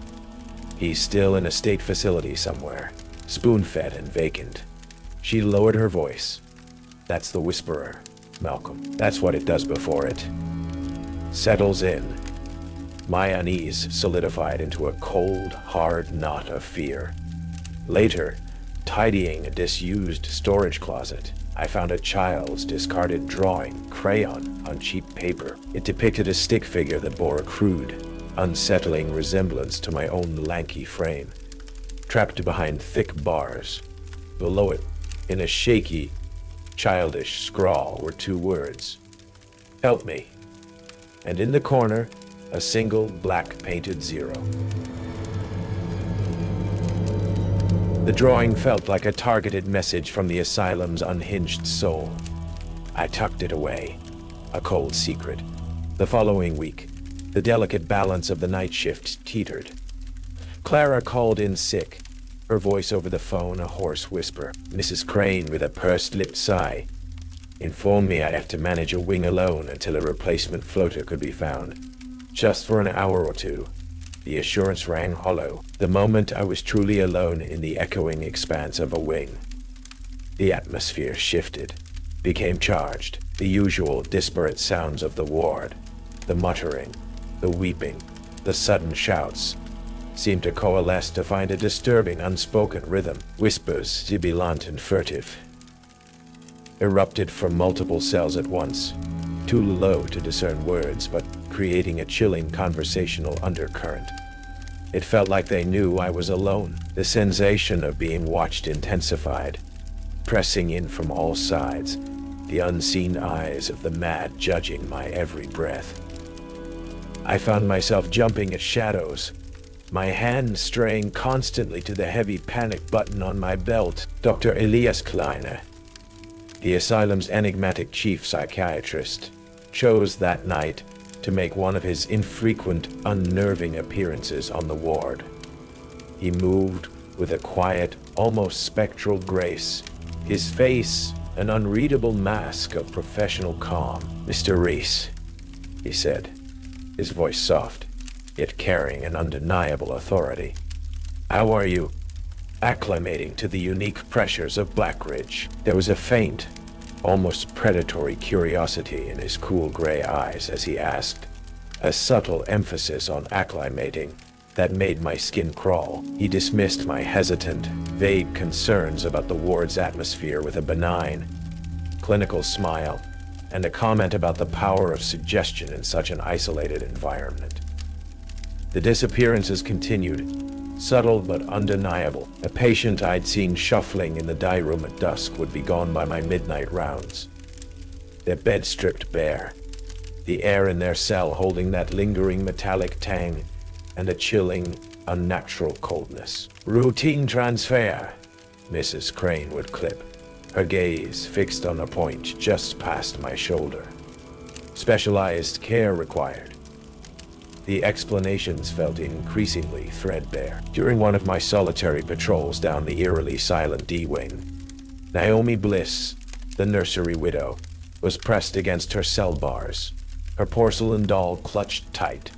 Her usual vacant stare was replaced by a look of sharp, lucid cunning. "The dolls remember what the doctors make you forget, new boy," she whispered, her voice like dry leaves skittering across concrete. "Some rooms aren't empty, they're just waiting for their face to be put back on." She tapped the doll's blank, smiling cheek. "The whisperer collects faces, you see. It likes them new, unlined." The words sent a fresh chill through me. Later, passing the forbidden room 0, I froze. A faint, almost inaudible scratching sound emanated from within. Desperate, persistent, like fingernails on unyielding steel. I found Officer Maddox down the hall, his usual stoic demeanor frayed at the edges. When I mentioned the sound, his face, normally impassive, went stark white. "Rats," he grunted, his voice too loud, too quick. "Big ones. Place is full of them." He wouldn't meet my eyes and practically fled towards the security office. But the sound hadn't been like rats. It had sounded heartbreakingly, terrifyingly human. The insidious drowsiness became a more frequent, unwelcome visitor. It would steal upon me unawares, blurring the edges of my perception, making the long nights feel like a disjointed, feverish dream. Time would stutter, skip. I'd find myself standing in a corridor with no clear memory of how I'd arrived. The previous minutes a hazy, erased slate. The metallic tang in the air, particularly in certain wings, seemed to coincide with these episodes. Thicker, almost cloying. I started suspecting my prepackaged staff meals, the communal coffee pot in the break room. Once, I saw Stitch Morrell lingering near the coffee machine just before my shift started. A tiny, almost invisible glass vial, glinting briefly in his hand before he pocketed it. His movements precise and economical. He offered me a thin, chilling smile as I entered. Clara returned, looking drawn and pale, the shadows under her eyes darker than before. She confessed more, her voice trembling. "It was Michael, my old partner here," she said, twisting her hands in her lap. "He started getting those sleepy spells," said the walls were whispering to him, "showing him things Dr. Klein was doing in the sub-basement labs." He said Klein was listening to the whisperer, trying to talk back. Then one morning, Michael just wasn't Michael anymore. Empty, like a puppet with the strings cut. Her fear was a cold, infectious thing. Desperate. For something, anything to ground me. I tried to access the Asylum's older digital archives during a rare, quiet moment. I searched for information on Room 0, on past unexplained patient deaths, on Dr. Klein's research protocols. Each attempt was a dead end. Access denied, file corrupted, records redacted by administrative order. Crane. I reviewed the security camera footage for the periods of my worst disorientation. The feeds for the relevant corridors were predictably filled with static, labeled technical malfunction. Footage unavailable. Mrs. Crane's efficiency extended, it seemed, to curating reality. One night, the drowsiness hit me harder than ever before. I slumped against a wall in a deserted hallway, the world dissolving into a thick, swirling fog. And then, a dream, or was it a memory, clawing its way to the surface. I saw myself, younger, terrified, strapped to a gurney. Dr. Klein's face, younger too, but with the same cold, assessing eyes, loomed over me. Needles glinted, and a voice, a chorus of voices, not Klein's, whispered from the very air around me. From inside my own head, promising truth, oblivion, release from some terrible, forgotten pain. "You belong with us. You always have." I woke with a gasp, my heart pounding, sprawled on the cold linoleum. The corridor was empty, silent, but the dream, the memory, clung to me, vivid and terrifyingly real. Shaken, I found myself drawn back to Room 0, an irresistible, morbid compulsion guiding my steps. Maddox was at the far end of the hall, distracted by a flickering light fixture. The door to room 0 was, for the first time I'd seen, unlatched, open a mere fraction of an inch. My breath hitched. With trembling hands, I pushed it open just enough to peer inside. The cell was bare, a concrete box. In the far corner, huddled in the oppressive gloom, was a figure, gaunt, broken, wrapped in a threadbare blanket. As my eyes adjusted, a wave of vertiginous horror washed over me. The man's face, pale and etched with unspeakable suffering, was a distorted, nightmarish echo of my own. Older, ravaged, but undeniably me. He looked up, his eyes hollowed and filled with a terrifying, ancient weariness. Found mine. His lips moved, a dry, rustling whisper escaping. "You're not new," he rasped, his voice a ghost of my own. "You came back. They always make you come back." And then, a single, crystalline tear traced a path through the grime on his cheek. It once. A clear vessel this time. The face in room 0. My face, warped by time and unimaginable suffering, was a mirror reflecting a past I hadn't known existed, a future I now desperately needed to avoid. The man's whispered words, "They always make you come back," echoed the insidious pull I'd felt towards Black Ridge, the unsettling familiarity of its shadowed corridors. It wasn't déjà vu. It was a horrifying, buried recurrence. My stomach churned with a nauseous blend of terror and dawning, fragmented comprehension. This wasn't just a job. It was a trap, meticulously reset. I stumbled back from the door, the rusted hinges groaning, the sound impossibly loud in the charged silence. Maddox, startled by the noise, spun around, his hand instinctively going to the heavy-grade taser on his belt. His eyes widened when he saw me, then darted to the slightly ajar door of room 0, a flicker of something akin to guilty terror crossing his usually stoic face. "Reese, what in God's name are you doing?" he hissed, striding towards me. "That room is off limits. Strictly," Dr. Klein's direct orders, but the dam of my fragmented memory had been breached. "Who is he, Maddox?" I demanded, my voice shaking but firm. "Why does he look like me? What did Klein do to him?" "To me?" Maddox flinched, his bravado wavering. He looked trapped. I don't know nothing about that, Reese. I just follow orders. Keep the doors locked. Don't ask questions." Before I could press further, Clara appeared at the end of the corridor, drawn by the commotion. She took in the scene. My pale face, Maddox's agitation, the forbidden door, and her own expression tightened with a grim understanding. She gently guided me away, back towards the relative sanity of the nurse's station. Maddox muttering about security breaches and unauthorized access. Cornered, and seeing the desperate, fractured look in my eyes, Clara finally let her carefully constructed walls crumble. "The man in room 0. They call him the Echo," she whispered, her voice barely audible above the hum of the ancient HVAC system. "He was one of Klein's earliest subjects, before the Whisperer became what it is now." Kleiner was trying to map its consciousness, to understand its structure.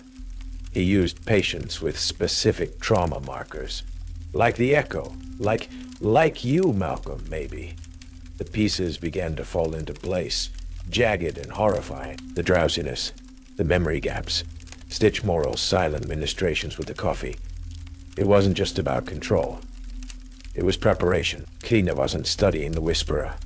He was cultivating it, grooming potential hosts, refining its ability to merge, to erase, to become. The truth the patients offered, Rule 1, was often their fractured awareness of this insidious process, their minds struggling against the entity's invasive tendrils. The coordinated escape attempts, Rule 2, weren't escapes at all, but periods of heightened chaotic activity when the Whisperer pulsed strongest, its disembodied consciousness rippling through the susceptible inmates, testing its reach. Klein, at least the Whisperer, is the next stage of sentience, Clara continued, her eyes dark with a fear that mirrored my own.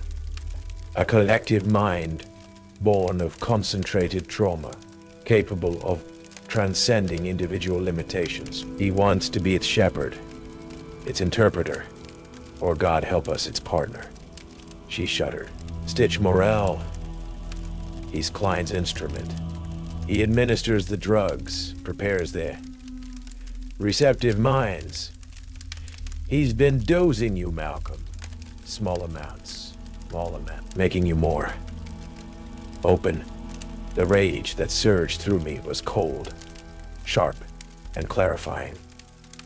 This wasn't just about my lost past. It was about preventing a monstrous future. We have to get him out, I said, my voice low and determined. A stark contrast to the trembling in my hands. The man in room 0, he's the key. He knows. Clara looked horrified. Malcolm, no. That's what Klein wants. That room is... It's like the Whisperer's antechamber. Bringing him out now, with you so susceptible. But it was too late for caution. As if summoned by our conversation, a blood-curdling scream tore through the asylum, followed by a cacophony of shouts, bangs, and insane laughter from multiple wards simultaneously. The lights flickered violently, then plunged the corridor into a disorienting, strobing emergency red. The power system crackled to life, not with an announcement, but with a chorus of discordant, whispering voices, overlapping, insidious, speaking in tongues and fractured English, promising release, oblivion, union. The Whisperer was making its move. I shared but yet. I should my doubt. Maddox's panicked voice came over my walkie-talkie. Code black, multiple breaches. Stitch Morel is... Oh God, he's got Thompson down. He's not moving like a man.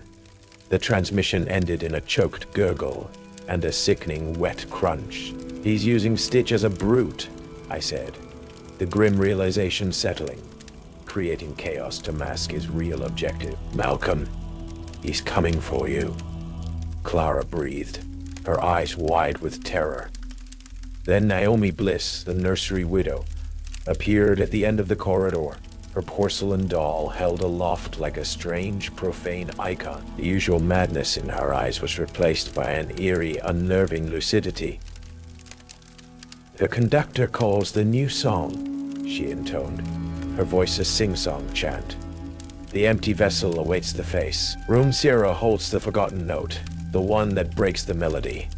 She pointed a long, pale finger towards the forbidden room. Ignoring Clara's desperate plea, I ran towards room 0. Stitch Morel, his movements unnaturally fluid and powerful, his eyes glowing with that same faint internal luminescence I'd seen in my nightmare of Klein, materialized from a side corridor, blocking my path. A scalpel glinted in his hand, held with surgical precision. Dr. Klein has been expecting you to fully awaken, Mr. Reese, Stitch said, his voice a sibilant hiss, overlaid with those same chorus whispers. The Master is eager to complete the transference. The fight was brutal, desperate. Stitch was inhumanly strong, his mind clearly not entirely his own, driven by the Whisperer's will. I used my heavy mag light, the Asylum's own oppressive architecture. Anything I could to fend him off. Clara, overcoming her fear, joined the fray, using a heavy medical chart like a shield, creating a vital distraction. During a lull, I managed to break past Stitch, reaching room 0. I threw open the door. The man who was my echo was huddled in the corner, rocking back and forth, whispering, "It's here." The voice, it wants the empty spaces. I know, I said, my voice surprisingly calm. But it needs a whole mind, doesn't it? Not a broken one. and not one that remembers. As Stitch lunged again, a new voice cut through the chaos, cold, precise, and utterly devoid of human warmth. Excellent, Mr. Reese. You display a remarkable resilience. A most promising candidate. Dr. Elias Cleaner stood at the entrance to the corridor, flanked by two hulking orderlies whose eyes held the same vacant, luminous quality as Stitch's. Klein himself was impeccably dressed, a small, almost serene smile on his lips, but his eyes pulsed with that faint internal light, stronger now, more pronounced. It was clear he was no longer just Elias Klein. The Whisperer has grown beyond these crude walls, beyond these broken minds. Klein continued, his voice now a disturbing blend of his own precise baritone and the sibilant chorus of the entity. It requires a new paradigm, a willing, intelligent host to bridge the gap. You, Malcolm, with your particular resonance, your pre-existing pathways, you were always the prime candidate. Your previous stay here was merely groundwork. He gestured, and the two orderlies advanced. The lights flickered wildly, the whispers intensifying, swirling around me like a physical vortex. The very walls of the asylum seemed to pulse, to breathe with the entity's presence. I could feel it pressing against my mind, searching for entry, promising an end to the pain of my fragmented past, offering a new, terrible wholeness. The man from room 0 began to scream, a thin, reedy sound that was swallowed by the rising tide of the Whisperer's voice. This was it, the unveiling, the moment the asylum gave up its deepest, most monstrous secret, and I was at its heart. The moment stretched, taut and vibrating with an unnatural energy.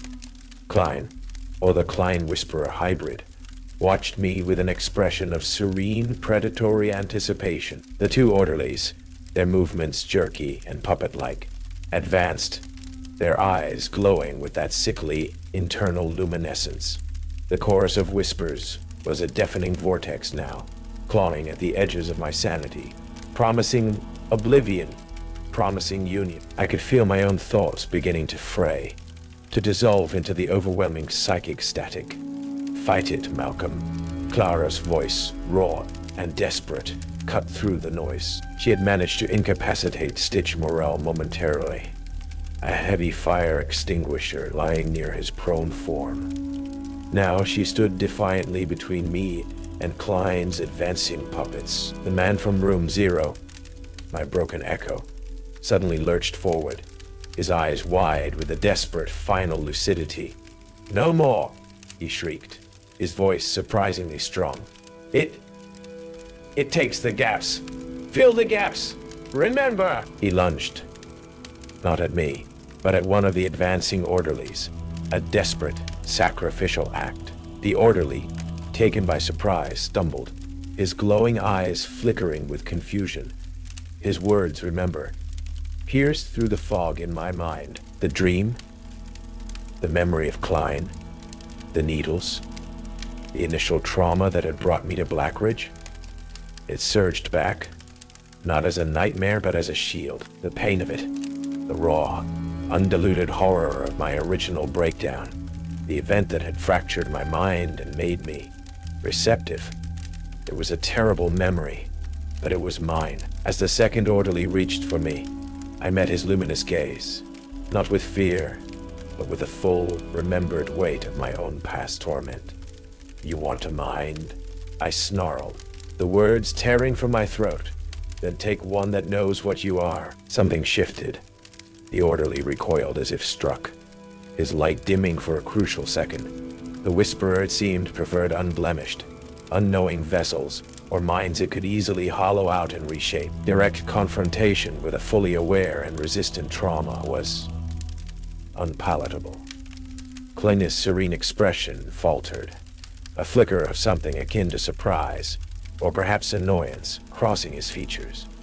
Intriguing. More complex integration than anticipated. Naomi Bliss, who had been watching from the shadows, Her porcelain doll, held high, began to chant, a strange, atonal melody that seemed to counter the rhythm of the whisperer. The broken doll sings its own song. The cracks let out the old light, not just in the new. The face remembers its first name. Her words were nonsense, yet they seemed to disrupt the psychic assault, creating tiny fissures in the whisperer's overwhelming presence. Seizing the momentary confusion, I grabbed the heavy fire extinguisher Stitch had dropped. With a desperate roar, I brought it down on the control panel for the wing security shutters and emergency power override. A panel Klein himself had been standing near.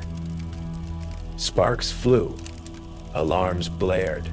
A different, more conventional kind of alarm. The emergency red lights died, plunging the immediate area into near-total darkness, broken only by the chaotic strobing of a few failing backup units. The effect on the Whisperer, or at least its hold on Klein and the orderlies, was immediate. The luminous glow in their eyes flickered violently, then dimmed significantly. The chorus of whispers faltered, became disjointed, as if its primary amplification source had been damaged. Kleina cried out, a sound that was purely human, a sound of pain and sudden disorienting loss. The lights? The system? It needs the network, Clara gasped, understanding dawning. The Asylum's archaic electrical system, its very infrastructure, was somehow intertwined with the Whisperer's ability to manifest and control. In the ensuing chaos, with alarms blaring and the remaining loyal, or simply terrified, staff beginning to respond to the code black, the immediate threat began to fracture. The two orderlies, now disoriented and moaning, were no longer in immediate danger. The man from room 0, having bought us precious seconds, had collapsed, his breathing shallow, but a flicker of peace on his ravaged face. Kleina, clutching his head, his face contorted, was vulnerable. Before he could recover, before the Whisperer could reassert its full control through him, I acted.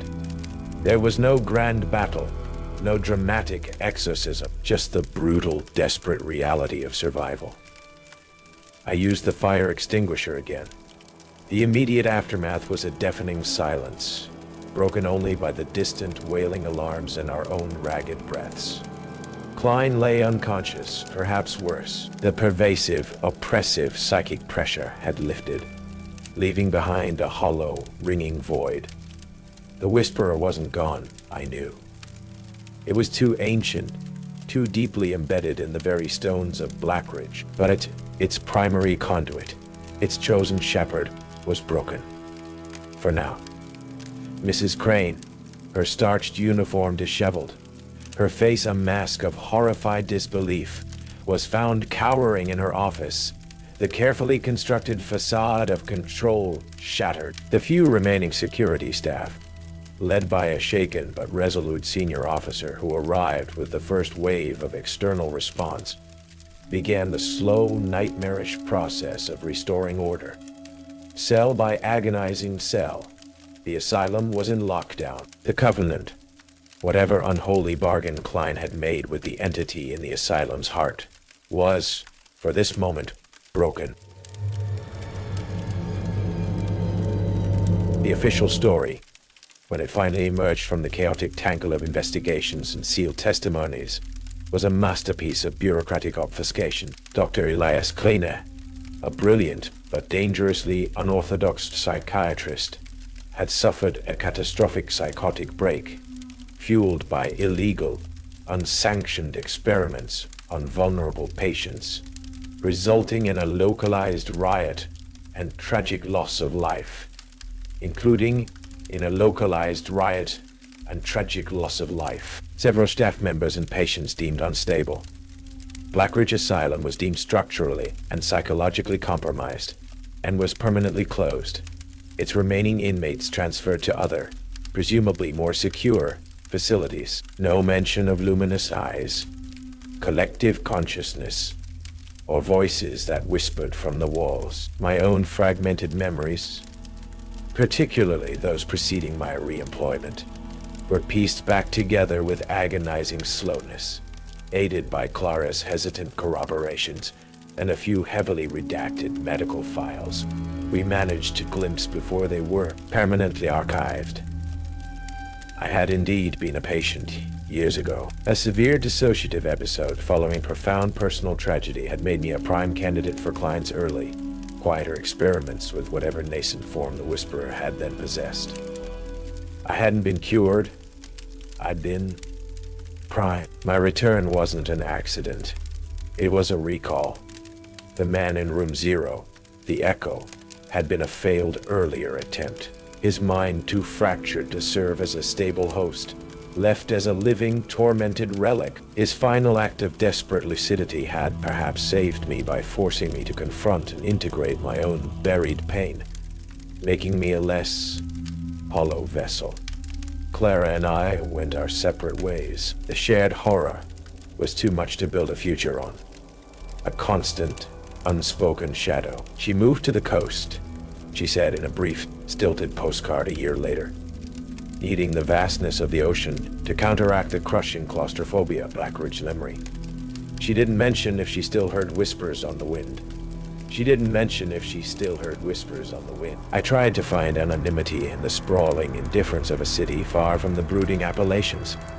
I found a quiet, solitary job in a library archive, surrounded by the hushed rustle of paper and the scent of old bindings. For a while, there was a fragile peace. The nightmares still came, of course.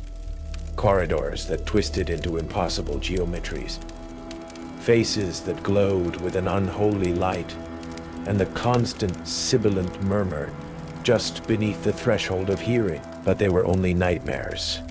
Until one evening, cataloging a newly acquired collection of pre-war psychiatric journals, my hand froze. One volume, bound in faded black leather, bore the crest of a private sanatorium in rural New England, an institution that had been closed for decades due to alleged patient mistreatment and unethical research practices. A footnote in an article on experimental group therapies mentioned the sanatorium's director, a Dr. Alistair Kale, who had theorized about a resonant psychic field generated by concentrated human trauma, a field that could, he believed, achieve a rudimentary collective sentience. Kale had vanished without a trace shortly before the sanatorium was shut down. That night, as I sat alone in my small apartment, the silence which I usually craved felt different. It felt receptive.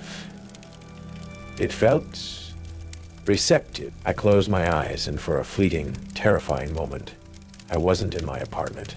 I was standing in a long, dark corridor, remarkably similar to those at Blackridge. At the far end, a single door, marked only with a freshly painted, stark black 0. And from behind it, I heard a faint, familiar scratching.